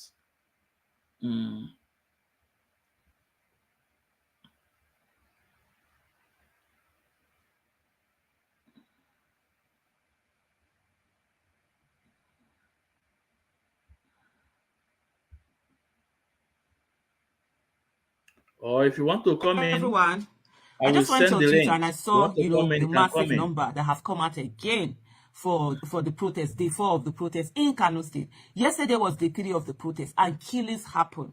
Over 20-something people were killed in Kanu State by the Nigerian police. Some of this is unbelievable. You just see, you're like, oh my goodness. There's a particular video that is out there. It's so went on Twitter and I saw, the massive number that have come out again for the protest, day 4 of the protest in Kanu State. Yesterday was day 3 of the protest, and killings happened. Over 20-something people were killed in Kanu State by the Nigerian police. Some of this is unbelievable. You just see, you're like, oh my goodness. There's a particular video that is out there. It's so I don't even know what to call it. Innocent protesters, peaceful protesters, carrying their leaves, just walking, and the police decided to just, unleash mayhem on them and kill them. But guess what? Kanu people have come out again. They are on the streets. They are saying, if you are going to kill us, kill all of us. I saw one this thing they did, whether it's a skit or something, I don't know, where someone was like calling his mom and like, we are the protest ground, they are killing people, but we'll stay on. How is it that people coming out to protest is what, police are killing? Not terrorists, not bandits, not kidnappers. Not those who have been, not unknown gunmen, not those who have been killing us. Police see them all the time. They kill their men and women. They burn their station, they steal their arms, they open their armory, they steal their arms, they are unable to do anything. They always portray themselves as being helpless, and then they wait for Nigerians to sympathize with them. And it is this same police that have come out and, you know, are saying all sorts of things. We've even seen, there's even a DPO that they mentioned, threatening, swearing to God that he's going to kill people. What is the crime of Nigerian citizens who came out to cry and say they are hungry? Coming out to cry to former governor of Lagos State, Bola Ahmed Tinubu, that they are hungry means they even recognize the rigging that he did to get into office. That's all it means. They're coming out. And yet, instead of him to listen to them, he sat down there, and what he's doing, causing more mayhem on them, killing people who have come out. Well, Kanu people are there. Kanu people have come out on the streets. Kanu people are marching. People have the right to march. It's a constitutional right to march. It's a constitutional right to protest. If you don't think that protest is something to be done, don't do it. Nobody is asking you to come and do it. The people that want to protest, they have a right to protest, and they're supposed to be protected. That's what the Constitution says. The police have been, what the police have been doing is extremely unconstitutional. Killing peaceful protesters, just turning it, for them, it's like a killing spree. It's like practice to just kill people, and they're feeling good about it. They're feeling good about it. Well, we'll see. Isn't it this country? All of us are victims waiting to happen. I say it all the time. People think that I just say these things, you know, are just like that. No, I don't. I say it all the time. Anyway, watch that video of what they did in Kanu yesterday, the way they went. There are some parts that I will not even show, because you see the people that they've killed. You see young children, young adults. These are people who have been failed by society. These are people who have been failed by Nigerians. These are people who have been failed by every one of us. We've not given them good quality education. We've not given them enabling environment for them to thrive. Yeah? And yet, they come out to make demands. And the next thing is that you're killing them. See the terrible act that's being meted out on citizens. Citizens who simply came out and said, we are hungry. We are suffering. We are going through so much. People are dying. People can't afford medical care. People are going through so much. And they come out and they cry out. And they are being killed. They are being treated in this manner. Just imagine. What if some of these people now take arms against the state? This is how the state constantly breeds people who will have hatred against the state and have every reason to take up arms against the state. And sadly, it is when they take up arms against the state that the Nigerian government knows how to negotiate with them. That the Nigerian government will begin to treat them with humanity, really. Because what you see, most times they get terrorists, the ones they've captured, the ones they arrested, they say they integrate them, so they even put them into military and all of that. I don't know whether some of them are even in the police, whether that's... Yeah. Honestly, one of the things that people don't understand is that hunger. A hungry man is an angry man. A hungry man is one who is down. If he's already down, he's going to die anyways. So you threatening to kill him on the street really does not mean anything. And when they say this protest, I've always said, I was born and brought up in Kanu State. I know what Kanu people are. I know what they can do. To an extent, based on society, based on, if you talk about societal or environmental influence, I am Kanu. I'm a child of the North and the South. And I have no allegiance to any. I'm a Nigerian, and I want everywhere to work. It's not that, oh, I like this one more than this one. For me, I always say as it is. I've always said it to us all. The northern people are built different. You understand? In a way that when they stand on something, no matter how much you try to kill them. And as Muslims, death is part of our life. We were brought up with it. I was having a conversation with someone a few days ago. And like, the way I see some people react to death, I'm like, because we were brought up, it's a normal thing, just like somebody we travel. So we know that already. So when somebody is killed, you will say, and I'm going to die anyways. So the police and Tinubu's illegitimate government going after citizens and killing the protesters in Kanu, it might not yield what they think it will yield. It might not be like in other regions where killing is up. People are afraid, of course, which is normal, and they go away. This one, you will harden people's mind more. They will come out to you and tell you that kill them, and then what? And they come out more. I hope the police talk to themselves and get sense. Let them stop being unfortunate. Let them not cause havoc in this country. Let them not trigger what shouldn't be triggered. There has been anger and hunger for a very long time. Religion and this thing, religious rulers and traditional rulers have been used all this while to suppress the voices of the people. People are angry. People are angry. And they see what is happening. They see that the illegitimate government does not care. The Nigerian police should be very careful. Should be very careful and not cause wahala in this country. Your duty is not to kill the protesters. Your duty is to protect them from everything that should harm them. You shouldn't be the one harming them.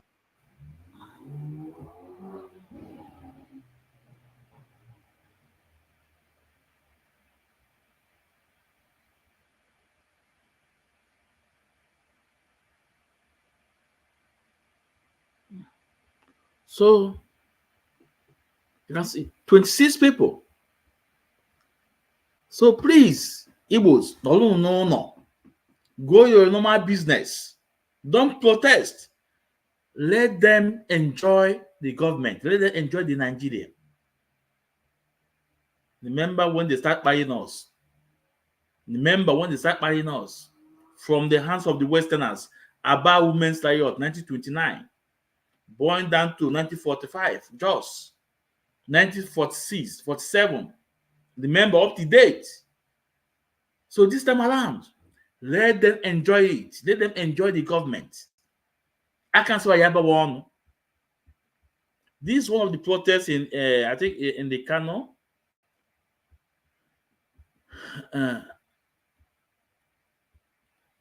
You can bring in your question now. If you want to come in, you come in. You can bring in your question now.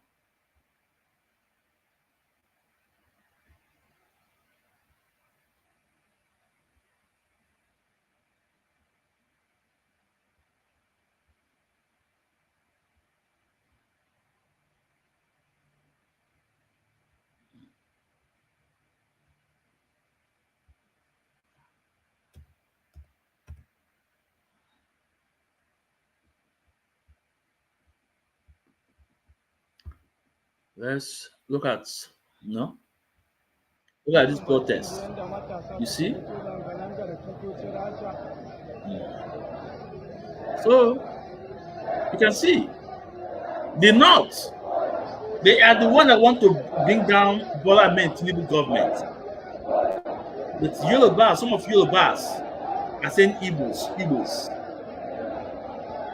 I can't say I ever won. The hate of Igbos will lead them to somewhere else. They will never return. This happened in the North. Russia flag everywhere, calling for military to intervene, calling for military to take over, calling for military to take over. So let's ask those Yorubas that are trying to blackmail Igbos. Who are the people calling for military to take over from Bola Ahmed Tinubu? Are they Igbos? Who are the people protesting? Are they Igbos? Who are the people protesting with Russia flag? Are they Igbos?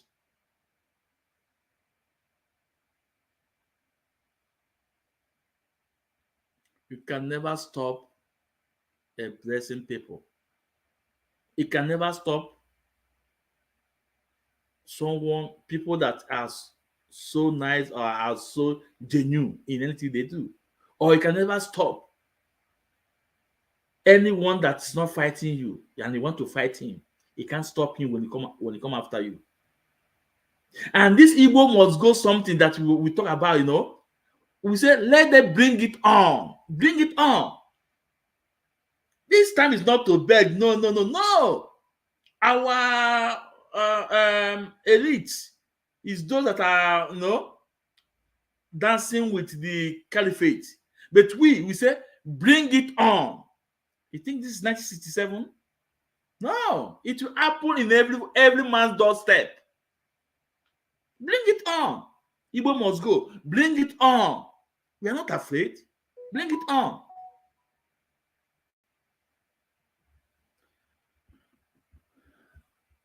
They have tried everything possible to make sure that, you know, they blackmail Mazi and Kanu. They blackmail Igbos, but it's not working because our hands is clean, because we mean good intention. not evil.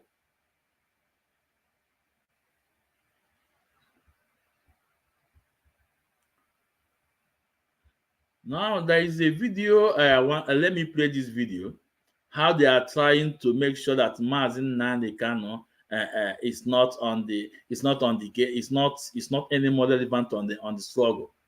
But it's old video. But I want to play it to remind us that they have come in several ways to see how they want to pull us down or pull our leader down. They have come in so many ways. Huh? They have come in several ways. So where is the video? Or maybe I can take it. I can play that video tomorrow. But let me play this one about the plan. Let me play this one. Let me repeat this one again. Fulani's Own Nigeria. Written by Osman Umar Sokoto, philosopher, teacher and activist, 2022. We must make Nigeria a Fulani nation, and that's final. There is nothing anybody can do about it. When we said that Nigeria belongs to our father Othman Dan Fodio, it wasn't a joke. Haven't we told you that the oil in Bielsa and anywhere in Nigeria belongs to the Fulani? Are Fulani not in charge of every oil wells and oil companies in Nigeria? Who owns the oil in Lagos State? Well, let's handle this statement. Say KC, say you are a Biafran, so why are you concerned on the things going on in Nigeria? You just want to see if you can make social media money. You have everything. You have anything. You have anything to offer. What should be your concern now? What should be your concern now? You can release. No, I don't know what as you can. Casey, well, for me, if I ask you to come in here now to defend what you wrote, you can't. You cannot come in. If I ask you to come in and defend what you wrote, let's discuss it. You can't. So this is your question. I don't have to give relevant. I don't want to give relevant to it, but I just have to bring it on screen for people to see the kind of mindset people like you have. So all the blackmail to us, you have not seen it. All the blackmail, you have not seen it. And you are here to tell me I'm a Biafra. Did I tell you I'm not a Biafra? I'm proud of it. And I don't hide my face. And you can see it. See the cap. You can see my leader. So you don't need to tell me. I put it before me. I'm proudly a Biafran. And when I leave this on earth and leave my age, my old age, everything, and go, I will come back as a Biafran, as an Igbo person. So can you calling since it's about question, big question. Let's take this question. Chukwuemeka Ibe or si Jesus. Okay, Jesus ịkpọ maka the video na-akpọ. Okay, ị na-ati Jesus. Ka mara nke okay. No only akpọwa Jesus. No only akpọwa Jesus. Dangote, of course. Didn't we tell you that Benue belongs to the Fulani by the right of conquest? Didn't the Fulani become indigenes in Benue and Jos? Soon a Fulani will become governors in those places and our conquering of those places will become complete. Are you still listening to the ranting of that Governor Orton? He is just making noise, seeking sympathy, and fooling his people. He knows he got no balls. He knows he can do nothing. What did he do when we asked that they submit their weapons? Listen, this audio is not a recent one. It's old one, but I just want to remind you guys, the minds of those people you call Nigerians, you call Fulani, their intention towards you, and also want our brethren in coastal region to listen. I want to remind them the plans from Fulani to them. So it's not a new one.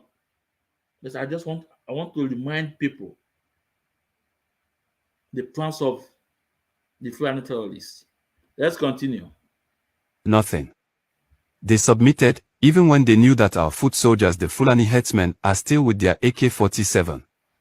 They handed to us their double barrels, and we kept our AK-47, and you say Fulani is not in charge.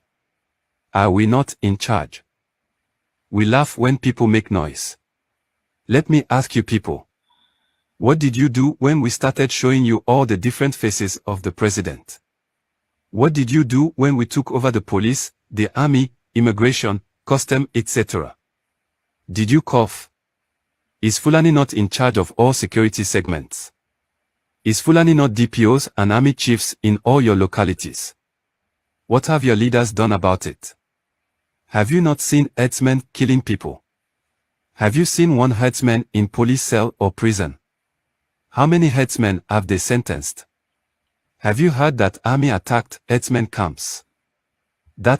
So on this note, we'll be winding down, and tomorrow will be for us in Albany and Wanyi Socha Chika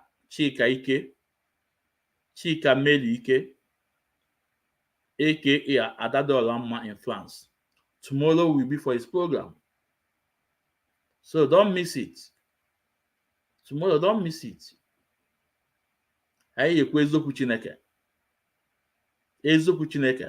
So tomorrow morning, I think the flyer is out. Go and check the flyer, know the time. Don't miss it. Tomorrow will be for us now buying.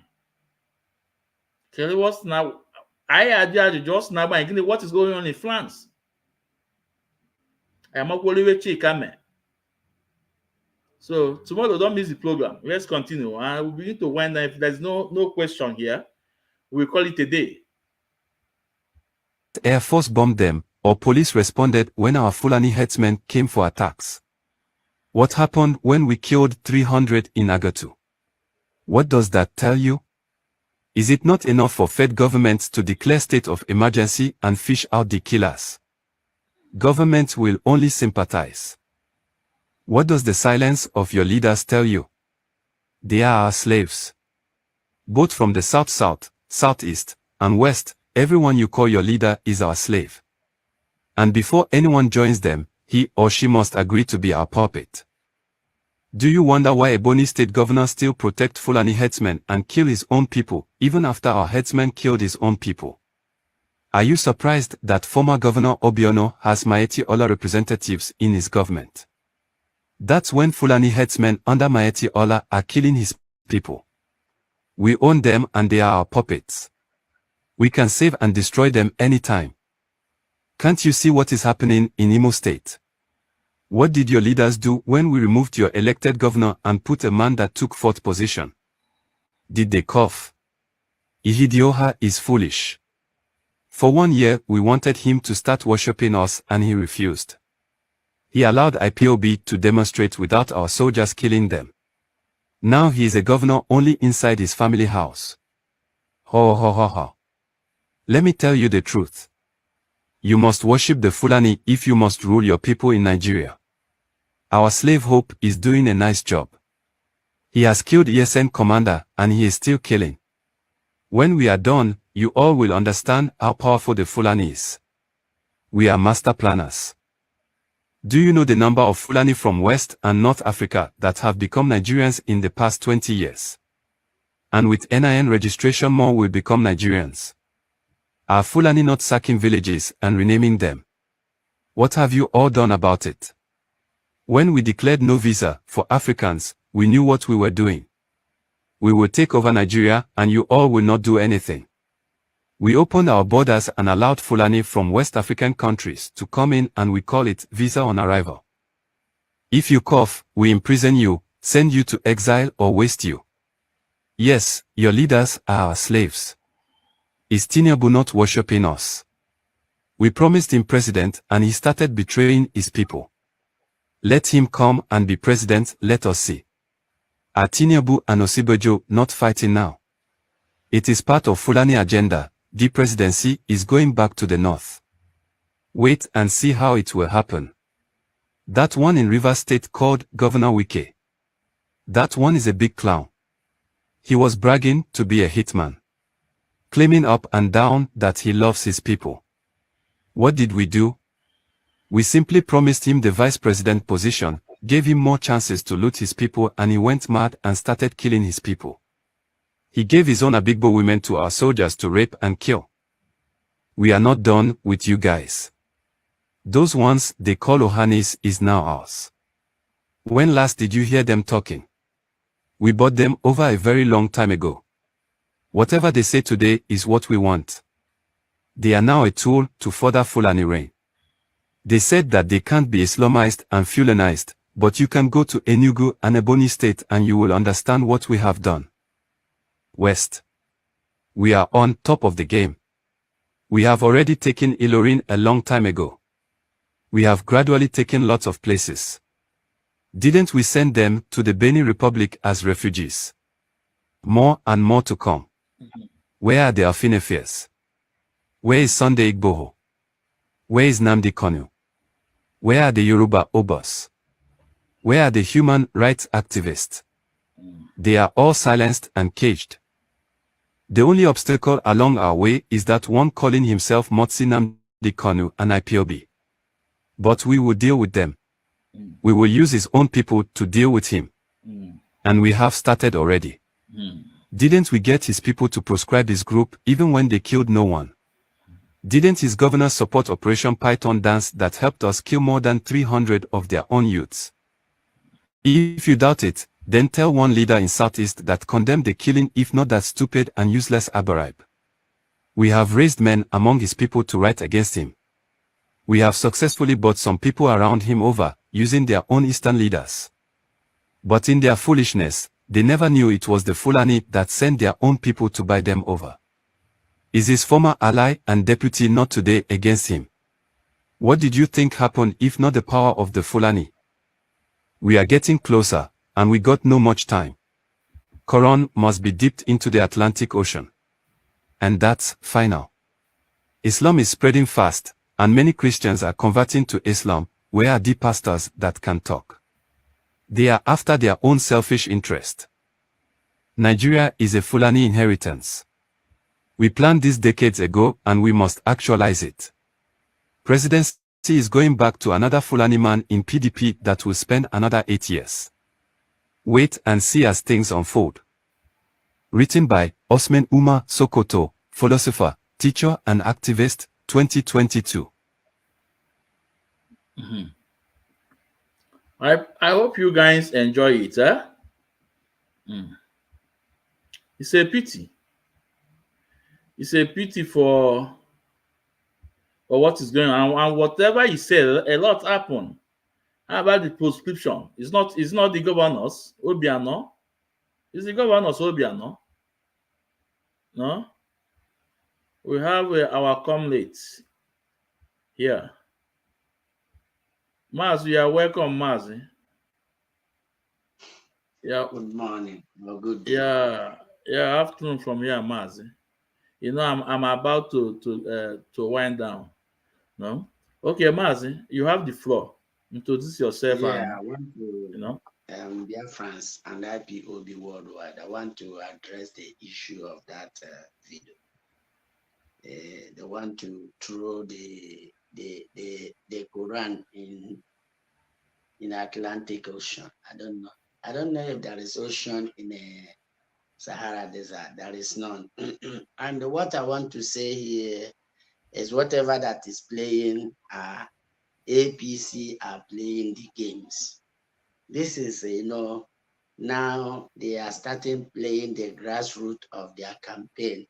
They are testing it and they are pushing it. They are the one. What is happening in the north is Shetim. I called him Osama Shetim Bin Laden Kash. Okay,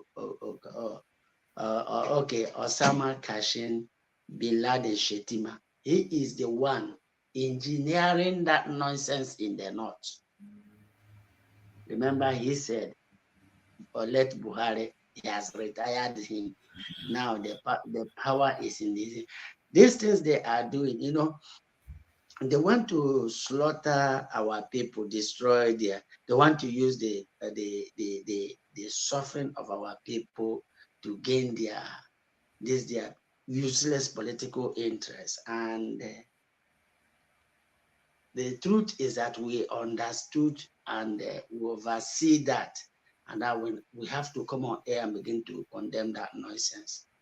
In as much as this their leadership, what I want to say here is that flag those charlatans in the north are flagging, is it not the people? Is it not their leadership are interested in that killer in Russia now? Because I told you that they are working with them. The purpose they are working with them, and that is why you hear the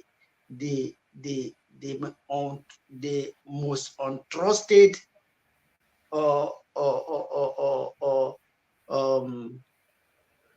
estate lawyer called Ifeanyi Ejiofor. He's saying, "Oh, our people." Didn't you hear when Jonathan come on in and say our people should protest? They and those in the north are working, and that is why I'm saying I'm not saying it here because I'm on your program, and that is why you see they are bringing their Omenala and this thing, attacking Christians. I told them to stop playing sentiments and stop fighting our people, because all the things they are doing is they are just pushing, their own agenda, try to divert it. Mazi Nnamdi, they just put his picture in order to say, oh, Mazi, India, I told you that deep down their heart, Mazi Nnamdi is no longer their leadership. And that is why those people who are writing that on your page, oh, why not give Abanyim, or maybe, or Eberima Chike Doziem, the power. Mazi Nnamdi is doing this. They are blaming Mazi Nnamdi, but they are the one who refused, disobey Mazi Nnamdi, and that is the consequence, because they are Abanyim, the Eberima Abanyim, who started. He is the bona fide of this evil, because their brother is the governor of Imo State. They are the one working assiduously with these people in the north, and that is why they want to bring it back now. And that is why they want to bring it back and start their criminality and their nonsense, saying, oh, then we've told them that all these things, everything Mazi Nnamdi said no, they are saying yes, because of what? Their agenda and that northerners are one. I'm being honest to you. I don't want to come on air and say it. Their agenda and this agenda of these guys, this what do you call them, Amajiri in the north, who are protesting that hunger this, hunger that, it being mastermind by Osama Kashim Bin Laden Shetima. He is the one mastermind that with those and those Alahaji in the north, because they want to manage. But we see it afar, because our people in the media, or these ones that are doing content creating, don't know what is happening, because they don't want to speak what is happening. Only some few, like who will see all this nonsense. You can see somebody will say, oh, the Igbos are the one who they lock their shop, they hide themselves, they don't want to come out. Forget about the nonsense. This Benjamin, the senator, well, I think it was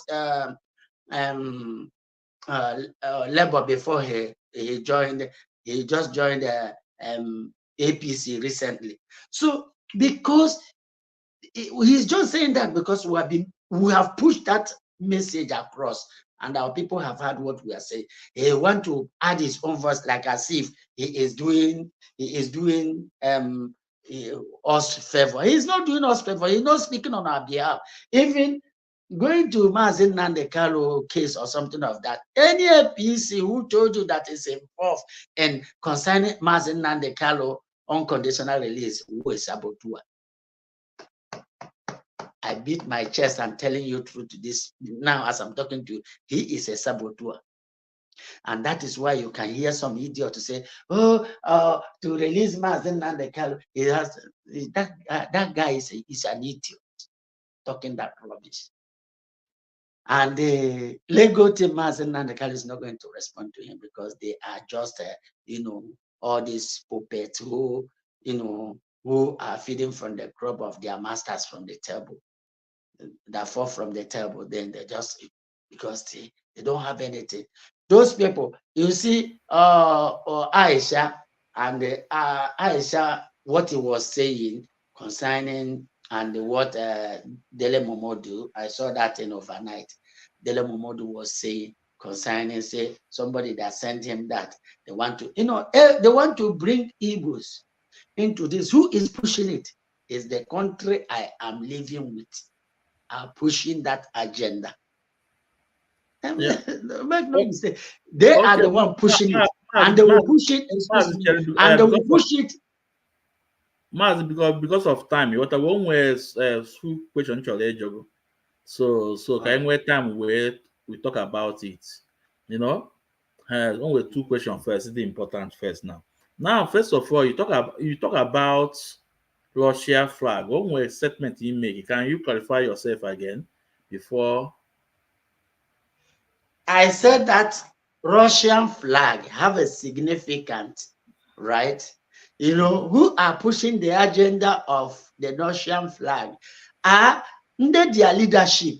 Don't you see when Chibuze Guato, who was saying it, what they will go and meet Putin. We are saying that agenda, and now they are pushing that agenda. When you see some of them, when you see all these our brothers now who say they want to go to their own separate way, they are looking for their own route.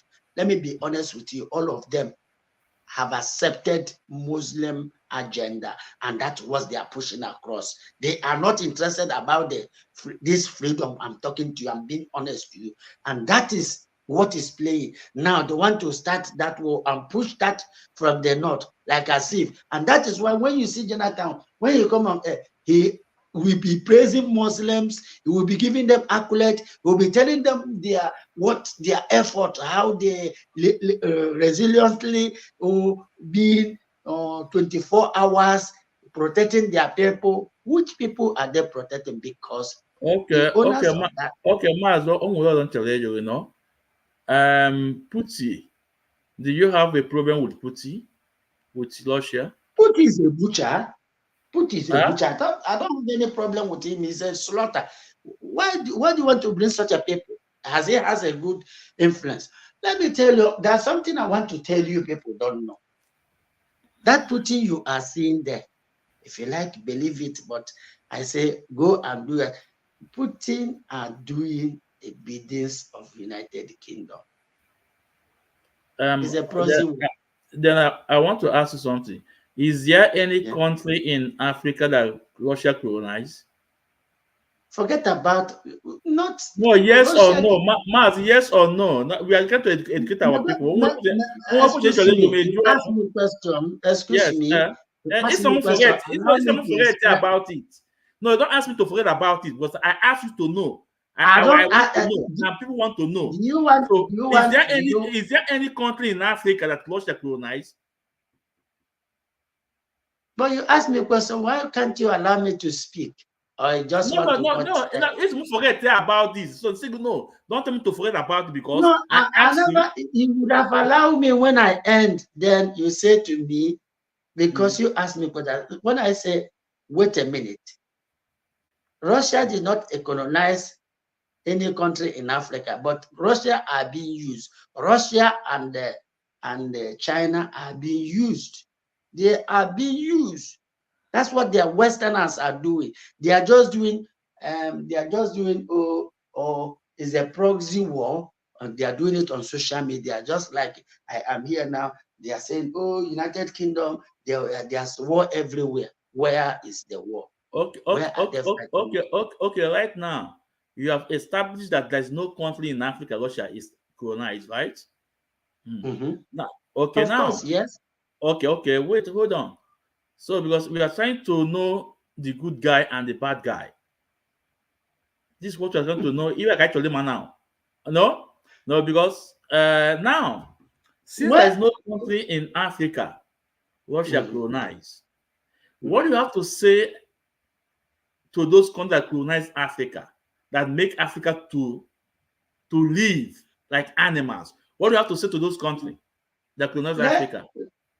Let me say something. Those people you are seeing that are playing that game, playing this devilish game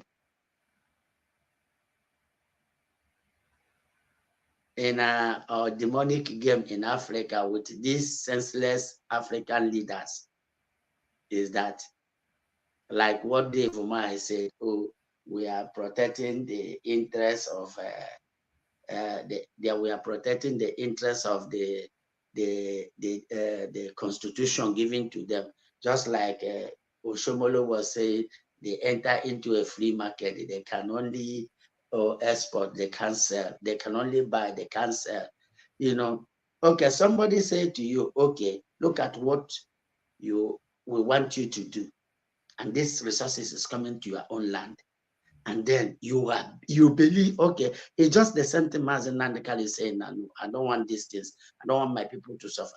Then still, these people, you call yourselves the politician, because of your selfish interest. You put your selfish interest, your family, your relative, your friends, your loyalists, and then others can die and go. Mazi, you are not answering my question. Get on to Mazi. Mazi, this platform, we say the way it is. Why you go with Chineke? Asengo, is there any country in Africa Russia colonized? You say no. And I ask you again. I'm coming, and I ask you again. What do you have to say to those countries that colonize Africa, that make Africa to look like this? Those countries that colonize Africa, that make us to live in poverty. Those countries that colonize us, that make us. We have diamond. We go to Sierra Leone. We have diamond, but their money is worthless. Western French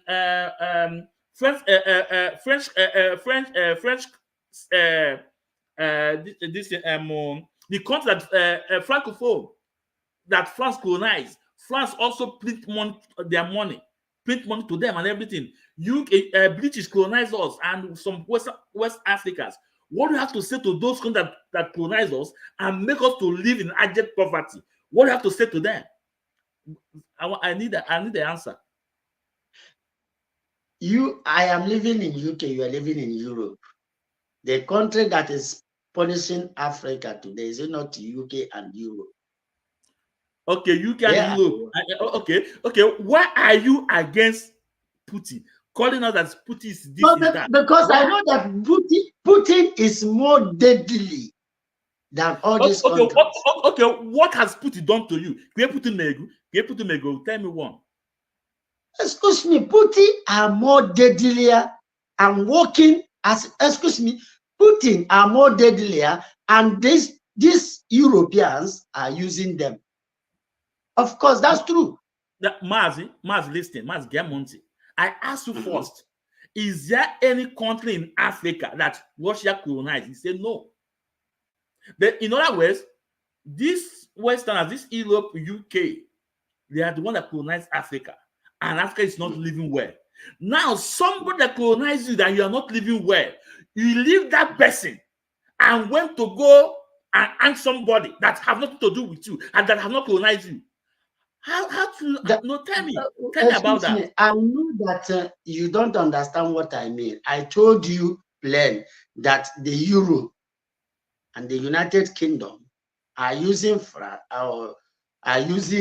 Russia and China and doing their dirty business, just the way they are using the Muslims in the north, in Africa, doing their dirty business, which you don't know. That's what I'm not telling you that all this Europe and UK, all of them, I am I'm conversant. I'm friendly. I'm not friendly with all of them. They are birds of the same feather. They flock together. They are working hand in. But you won't know. Excuse me. You won't understand what I'm telling you until you know it. I'm being honest to you. They are the birds of the same feather. Excuse me. Let's allow me to finish. What UK do? UK, you can't see them come publicly and do things. They have people they use. They will be presenting those people, using them. They look like they are innocent and clean. No, they are the ones they are using the way they are using those people in the north. That's what I want to tell. I'm not telling you that all of them are good. I don't have any hatred to them. But somebody listen, all the very important that when we come on air to please to our people, most especially when we put on this cap about Biafra, we should always, think before we talk, calculate things before we talk. It's very, very important. It's very, very important. Because the Russia you are castigating have done nothing wrong to you. The Russia you are castigating have done nothing wrong to Africa. Not openly. I'm still saying something. We saw the people that are doing what now, that have used Africa, that make us to live in added poverty. We saw. And you know that there's a lot of countries in Africa that Russia helped for their freedom. Russia helped for their freedom. I'm coming. Yeah. Excuse me. You said something. I said, mention me those countries. Wait, no, it's an assignment. Go and find an assignment. And again, no, it's not that. Both of us are here. I'm coming. In Berlin Conference, 1884 or 85, Russia was not part of them. I say I know, but is the people United Kingdom are using. Maz, listen. You know what I dislike when I'm saying something. Don't interrupt me. Leave me. Let me say something. And when you're saying something, I will leave you. You say something. Russia in Berlin Conference 1884-85. Russia was not part of them. As a matter of fact, Russia told them, no, what they are doing is wrong. And now these the people that you want to know, you are saying they are this, they are that. It's very important that when we are on air to say something, in as much that we are fighting for this our freedom, we should think before we say something. As a matter of fact, once who are know about Biafra, we should think before we say anything. It's very, very important. In Burkina Faso today, the government are working with Russia. We can see what's going on in Burkina Faso. How about in Niger? How about in Mali? We can see what is going on. BRICS. Nigeria, a lot of people are trying to join BRICS. So what you believe now? Mazi, okay, finish before. Sorry to interrupt. No. So we can see. So leave somebody that have done nothing wrong to you. Follow the people. Not at all. Koko atugo onu na mma ebulian. Na atugo lu itonu. Malawapu mma bulian. But he lived the night that killed you. He told you itonu. Ite memunka. But he left mabugu. Say something, Mazi. Thank you. So, in all these things, I know that most of you don't know what the game the West are playing. The games, the Westerners are playing the game. But, Russia was not involved in the decision they make in Berlin. But Russia, UK, Europe, and the United States of America are the one who bring NASA government down and take over. And that war, the British and what Britain used, they are playing political against all of the Africans. The African people know these things I'm saying. Now, all the you see, Russia, France, and Germany, and United Kingdom work in hand. That's what people don't understand. I'm saying it here. Russia, UK, or France, Germany, they work hand in hand perfectly. And United States of America, they work perfectly. There is no quarrel between them. Forget about that proxy war they are fighting. It's political interest they are fighting. They work in hand perfectly. This one is under. They are using these people. When they know that, okay, you are no longer interested, they might push you either China or they push you either Russia. They are all working together. That's what I want you to understand this afternoon. They work together for one common goal. It's just like now, okay, I'm a Christian. I am working with you in one common interest. But when you come, the thing that will divide us, we keep it aside and work together and achieve our aim. That is what the African people don't understand. So what I'm saying to you now is that these people, they work together. You don't know, nothing separates them. They have die. Just okay. And that they were using it and until some of our youth understand that, and then we will get it done. But if you now, all of them and all of these people, both UK, Europe, Russia, China, they are not perfect. They are not clean. They are doing their biddings for their own selfish interest, or they are doing it for their own good and for their own selfish interest and for their own country. They are defending them. But we, the African leaders, refuse to do the needful. And that's what I'm trying to say to you. Yeah, you can go ahead. Mazi is Mazi. Yeah. So yeah, so you can go ahead. That's what I'm saying. So yeah, Mazi, no. I'll finish my topic on that. No, Mazi, I'm here now. You talk about Omenana. You say they are working with the Muslims. That. No, Mazi, I have called you before. I told you, let's do a program about this Omenana. Let's educate our people. Let's tell our people this. I have called you and tell you for more than 2 or 3 weeks. You have never responded to me on that. And now you are here to tell me Omenana is working this, that. You know, listen, Mazi, going back to our root is not about our religion aspect of it. If you don't know, we going back to our roots. It's not about the religion aspect alone. Going back to our root means a lot. It's about who we are to develop ourselves. There's a lot that our forefathers did that today we are still living on it. I've told you, say, let's do a program, let's educate Biafrans. You bring your evidence, let me bring my evidence. For more than 2 weeks, for nothing. But every time you say, Omenana this, Omenana that, in can. For me, a guy, I don't care about this Omenana or something. My freedom before anything. My freedom before anything. It's time you guys start leave this Omenana or Christianity, you know, and only look with that now. What we are talking about Christianity is about how they deceive our people. Is the criminals in Christianity. The same thing is in part of Omenana.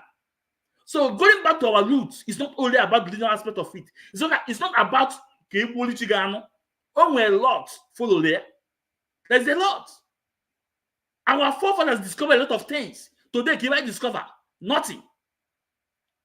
Our forefathers discovered a lot of medicine. Ogwibo. Today, can I discover nothing? Nothing. The food you eat today, our father discovered there. Do you know doing all those food you eat today? Now, okay. No, when they actually discovered so food, they died through the process. Eat test, then die through that. The yam in elite today, you might discover here. But today, you, for whatever is tenable, can't go, nothing. So going back to our roots, it's not about the religious aspect of it. It's not about Geopolitical. A lot follow it for we to develop ourselves. Malabaisi. I would not today that now I follow the step of China or India. We will not be talking what we are saying, what you are saying today, or what you are talking today. The same people colonized China, colonized India, the same people colonized the same Britain. But when these people left India, what did India do? India do only two things. They take away the religion out and start practicing the way God created them. The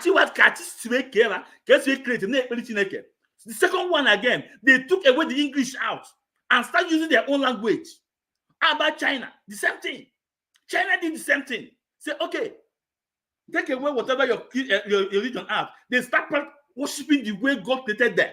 They start using their language. In China today, you will see a doctor, but it's a doctor.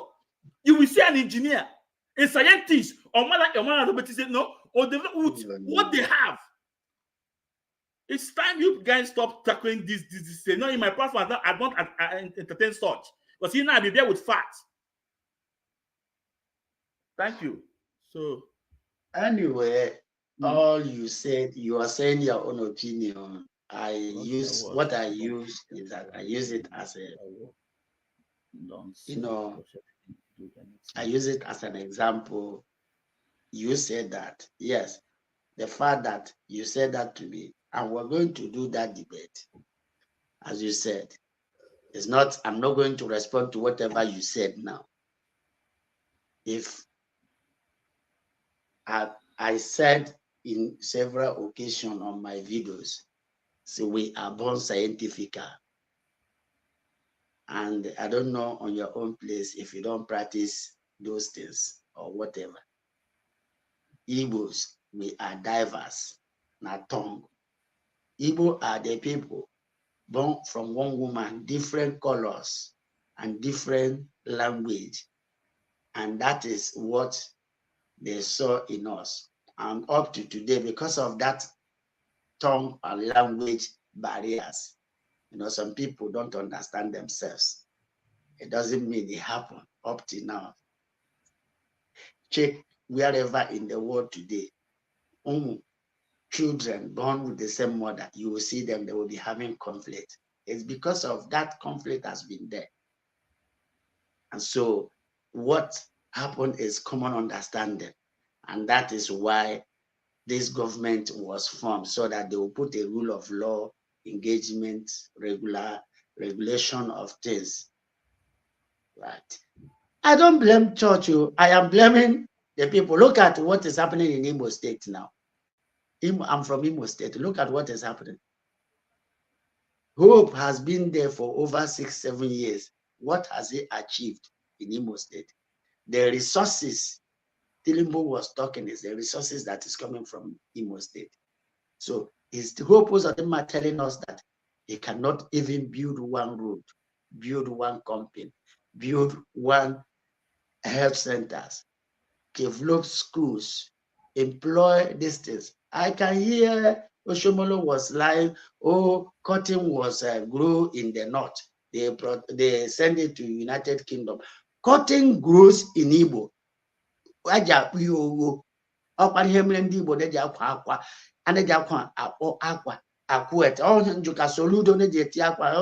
be putting it on. That aqua is all originated from Igbo. And in Igbo, JB, what stops us not to do those things? On our line, granite oil, what stop our people and our government to put those things into place? Gene kwụsịrị here, ndị Igbo jeme paint. Gịnị mere?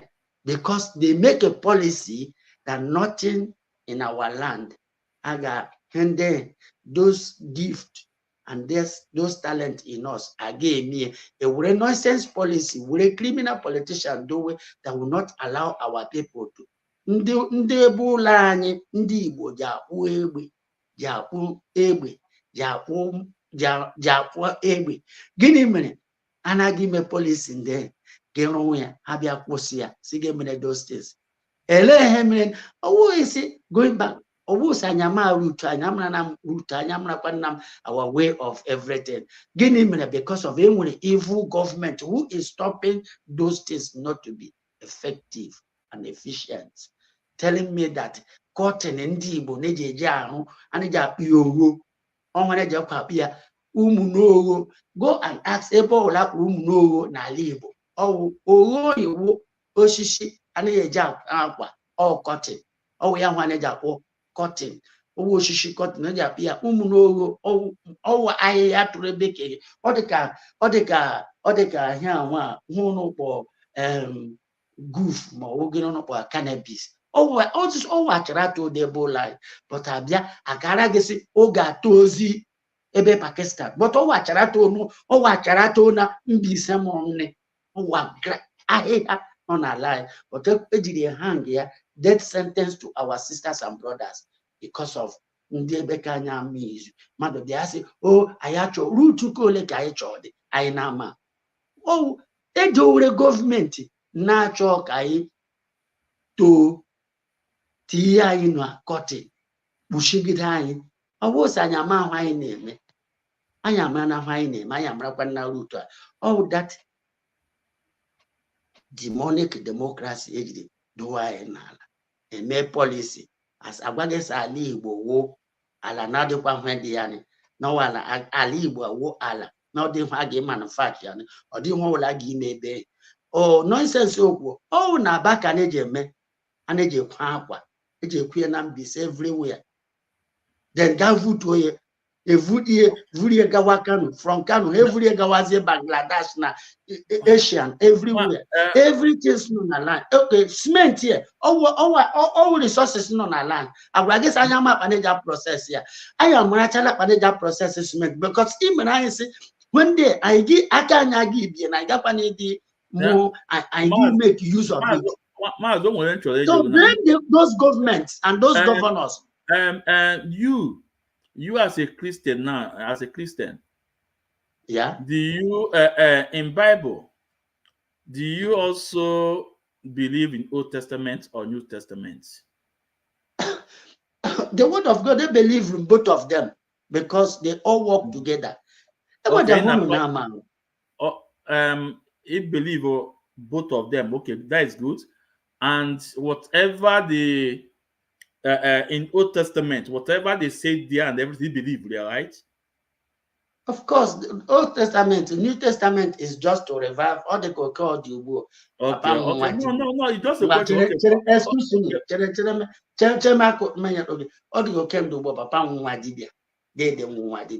Then I won't pastor.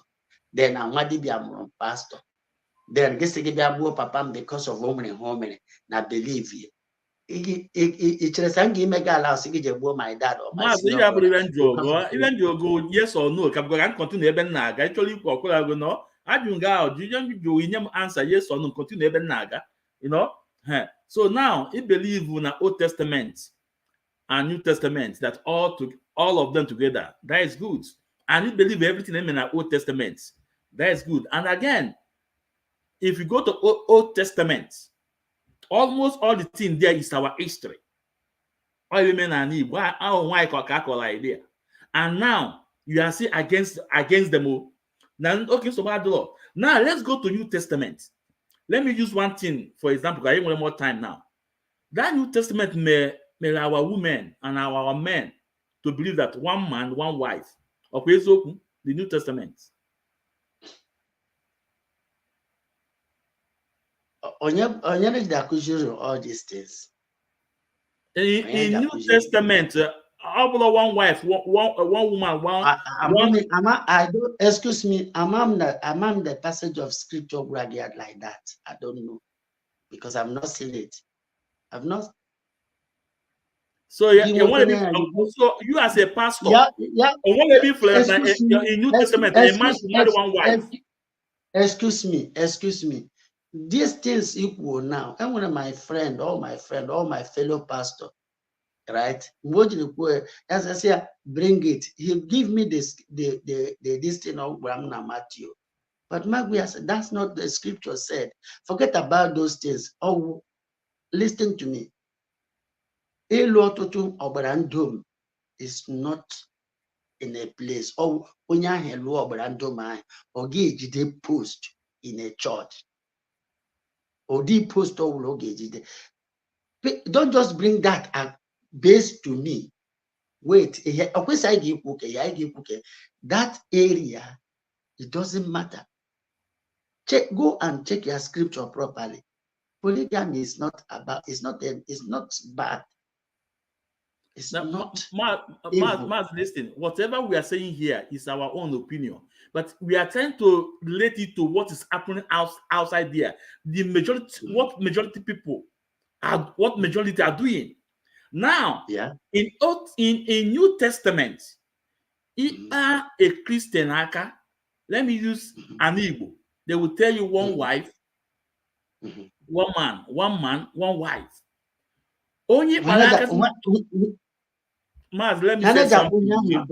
Excuse me. Doctrine. Our doctrine. I don't want to go is it happen upon them? Doctor or not doctor upon them is happening. Excuse me, I didn't say or the ma'am, the one Joe one wife. One wife. I want this or day. That's the doctrine of the church. Listen, get Monty Maz, listen, you know. Now, in an Igbo now, our women, our guests, they believe that now, and if you ask them, where did they get this idea? About no Bible. About no. Say they are Christian. Maz, can you allow me to say something? Allow me to say something. I'm saying something. Let me say something. Let me make my point. If before I did not even allow me to say something. If matter those young girls, that kind of women, they will tell you no. No one man, one wife. It's in the Bible. On father men can. This is where they get the idea. Now, in Nigeria today, the population of our women is more far bigger than the men. For instance, that now our men the 20 million, our women the 40 million. In that mentality, one way now, based on Christianity or based on Christian they are, then the 20 million men know 20 million women. So the last 20 million, the last 20 million women, they will live and grow old and just marry, and this is not part of our culture. But let me take it back during the time for our forefathers. A lot of men now know as much as he does now, he called the party with the money. The kind of things our young women they face today. Now gano noka, na we pelenabo. Now holy for you now husband. Careful lawyer this physical things now. Chere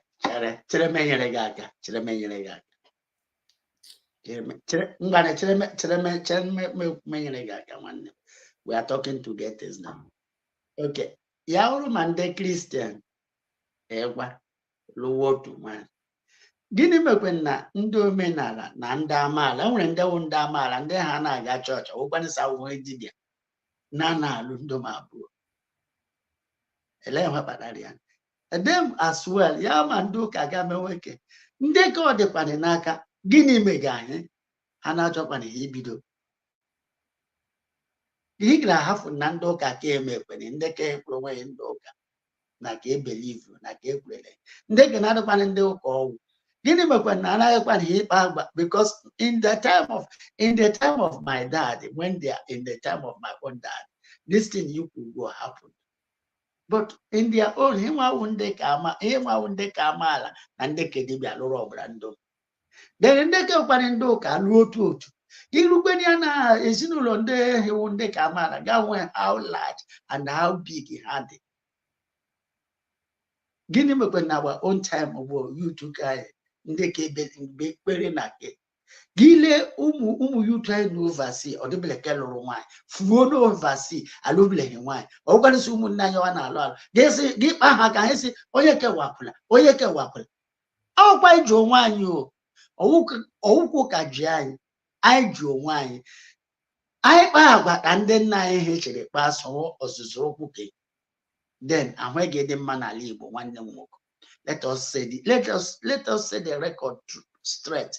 Let us behave like our fathers and our forefathers, the way they behave. If we follow their footsteps, all this thing that is happening will not happen. I'm being honest to you. Because when they came home, why? So you know all of this. Then why are you against Ndo I didn't hold them against. No, several times. Mazi, several times I have seen your video, I've saw you talk, you know. Listen, I have been a Christian for 47 years. So what the money have you going about Christian now? 47 years can be Christian. Or the number with those few years now, not up to 5 years. Yeah. So now I just use this marriage now in your example first. In those days, in Apollo, all our ancestors, all our fathers, no one, but all that Naiji, that aka, our forefathers, a lot of our women are single today. Now the Lagos now, I'm coming. Lagos now. You're asking a single lady. You must. What is single lady? Why to tie me na Benia? Na Igbo. But today, and the trend there now is trending. Single lady. I'm coming, Maz, I'm coming. Gilly cost there because dear Bella. I just need to use something. Mazi, tell you no clue now. What? Control yourself now. I'll mute you when I'm talking. When you're talking, I will mute myself. How to give him remember now? No, when I'm talking, I mute you. When you're talking, I mute myself. So you allow me to make my point. No. So now, all that now we follow that step of our fathers. A lot of our young girls now or sister, they will be married. They will be married, but rather they will go to church to pray for husband. It's olive oil, menka, nemagumenka, eviega mosu, emegunka. But here we have no why. Why? So say something. My brother, on Ainaka, Ali Waigi Mezian, Ali Waigapa. It is in our hand to settle our matter if we want to. Coming on social media criticizing this, or don't you GB, be that example of what you say you are. I'm a Christian. I want to be example of Christianity. Be that example and change and start that all from one. Then the change started. It got like all from change, everything started. But if you are here blaming, pointing finger to this, or God walk, let us start the change. I will start the change on my own side, Christianity. Start the change on your own, on as a Onyamara or was a Yodinana. And once you start it, you will see everywhere will escalate rather than bringing all these things. This is the only thing in one day. Okay, I say, me, our leader now on ourselves. Instead of we to talk about the release of our leader, I am not channel the struggle to another area which is not what we are doing. We can say it, but bone of contention is that Mazi Nnamdi Kanu freedom first. It doesn't mean that we will not say any other thing, but we will campaign on that freedom and focus on that freedom without that put a divert to what we are looking for. So in this going back to our root, I guess I don't like it. I don't okay the way Mazi in my family, in my own family, we have several sicknesses we cure in our own family. It's all inheritance. It's an inheritance, and we maintain it. Our own sisters and brothers at home are doing it because when I was here, when I was at home, I do them. As a Christian, I do them. I didn't stop me. As a pastor, I didn't stop it. I have my friend. He's an evangelist. Every day he will go to bush. Some people, one day somebody said, yes, so does it mean that now he is a Christian, he will stop healing people or giving people who are sick to deliver? Yes, the one you can deliver by prayer, you do it. The one that require that medication, you give it to them. Because God give us those fruit for we to help to cure sicknesses. It doesn't mean that being a Christian does not mean that you will not perform what is your family inheritance. Mazi Gent, you know. Yeah. I think all going to reduce was so many times. I'm after your light up, your capture. You know. Then let me tell you something, Mazi. Can I tell you something? Yeah, what? If you now, but I use myself as an example. The life I'm living now, anything no open. Just let me. I have to carry use Weibo where I go to this day. Anything no open and try to make up with you. The life they live now, you know. Anything open me with you. All that me now I'm happy. Do you know I will not go ahead and do that? I will not go ahead and do that. Yeah, again, I'm not I will that's true. I will not go ahead and do that. Do you know why? Because of the even na practice now. But the time I was a Christian, Maz, the way I think and now I the same thing. I must be honest with you. In Makita Noah, when I was a Christian. Anything about to email. First of all, I have to one na gunwa na mmegia na ememia no ya adimma. Kita mo na atu egwu Chineke. And when it's na atu egwu Chineke, mind you, the Westerners, they did not bring God to us. They bring Bible. They did not bring God to us because I am my forefathers are going to go. And that's why in I basically 10 commandments, my ancestors are going to say, Ebune madi begu. I don't know even my father said me. So only now. Yeah, I change your mind because as I told you earlier, I have been a Christian for 47 years. And also, I have lived abroad. We have going abroad here today. All those scientists today in abroad, they invent all those things. No one is Christian. Oh no, just tell me. All those scientists today in abroad, all those white people, they put all those things. Tell me, just name top 5 people Christian. None. Mazi, let's leave it here. Mazi, yes, I'm going out now. Let me answer your question first of all. No. Yes, now you are fearing God. The people, this particular people you see now, this particular people you are living in their place now, and the ones I'm living in my place is not the one that come to my house. It's not the one that bring all these things. They all slaughter them and fed them by animals. The evil one among them take back the city, just like what is happening in the corridor of power. The good ones who have that country in mind are not longer there. So the ones that you are seeing now in the seat of the corridor throughout the whole world, and that is why they are fighting the good one who want to change the good for the entire world. They don't want them. Ndị nọ n'ọchịchị now ka m kwuo enyi sụkwa ya na bekee, ndị nọ n'ọchịchị ugbu owu ndị most of them enweghị obiọma na enweghị ebumọma nye mmadụ ibe ha, ọwụ maka onwe ha.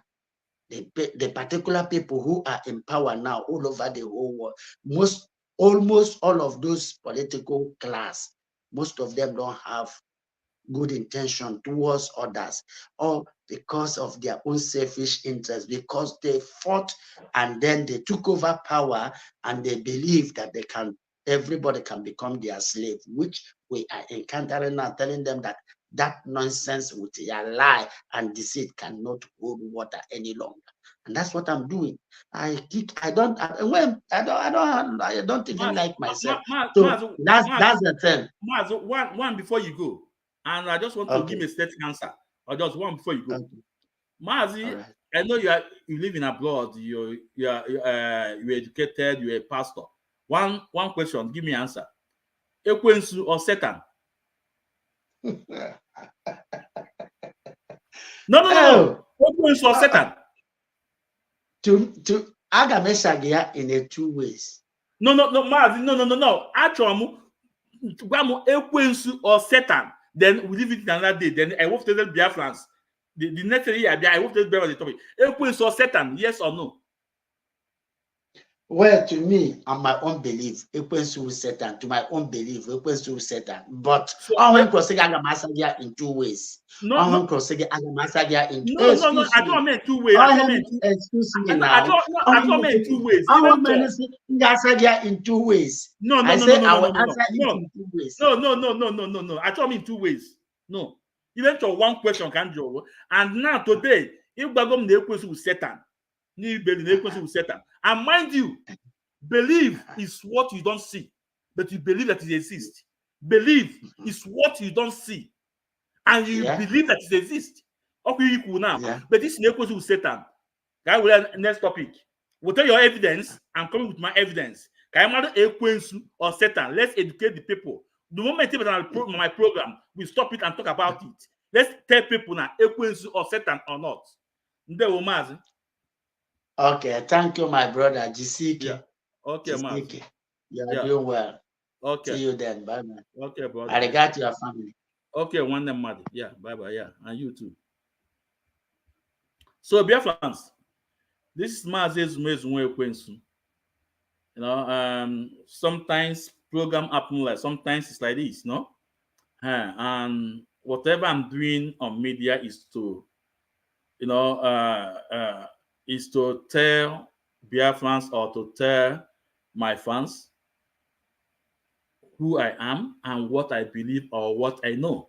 And you as well that are watching me, you can also tell me, you can also come in. Nobody have the wisdom of knowledge alone. You can also come in and educate us. That is the reason why we have this media.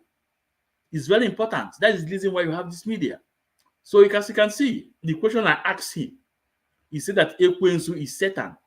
So the next time, you know, it's a hard call for Biafra struggle. No, the next time we're going to look into Ekwensu of Satan or not. And we have to find out onye gbara in Ekwensu with Satan. With my evidence and with his evidence, then I check all your on. As some day won't come out. Bye bye. Yeah.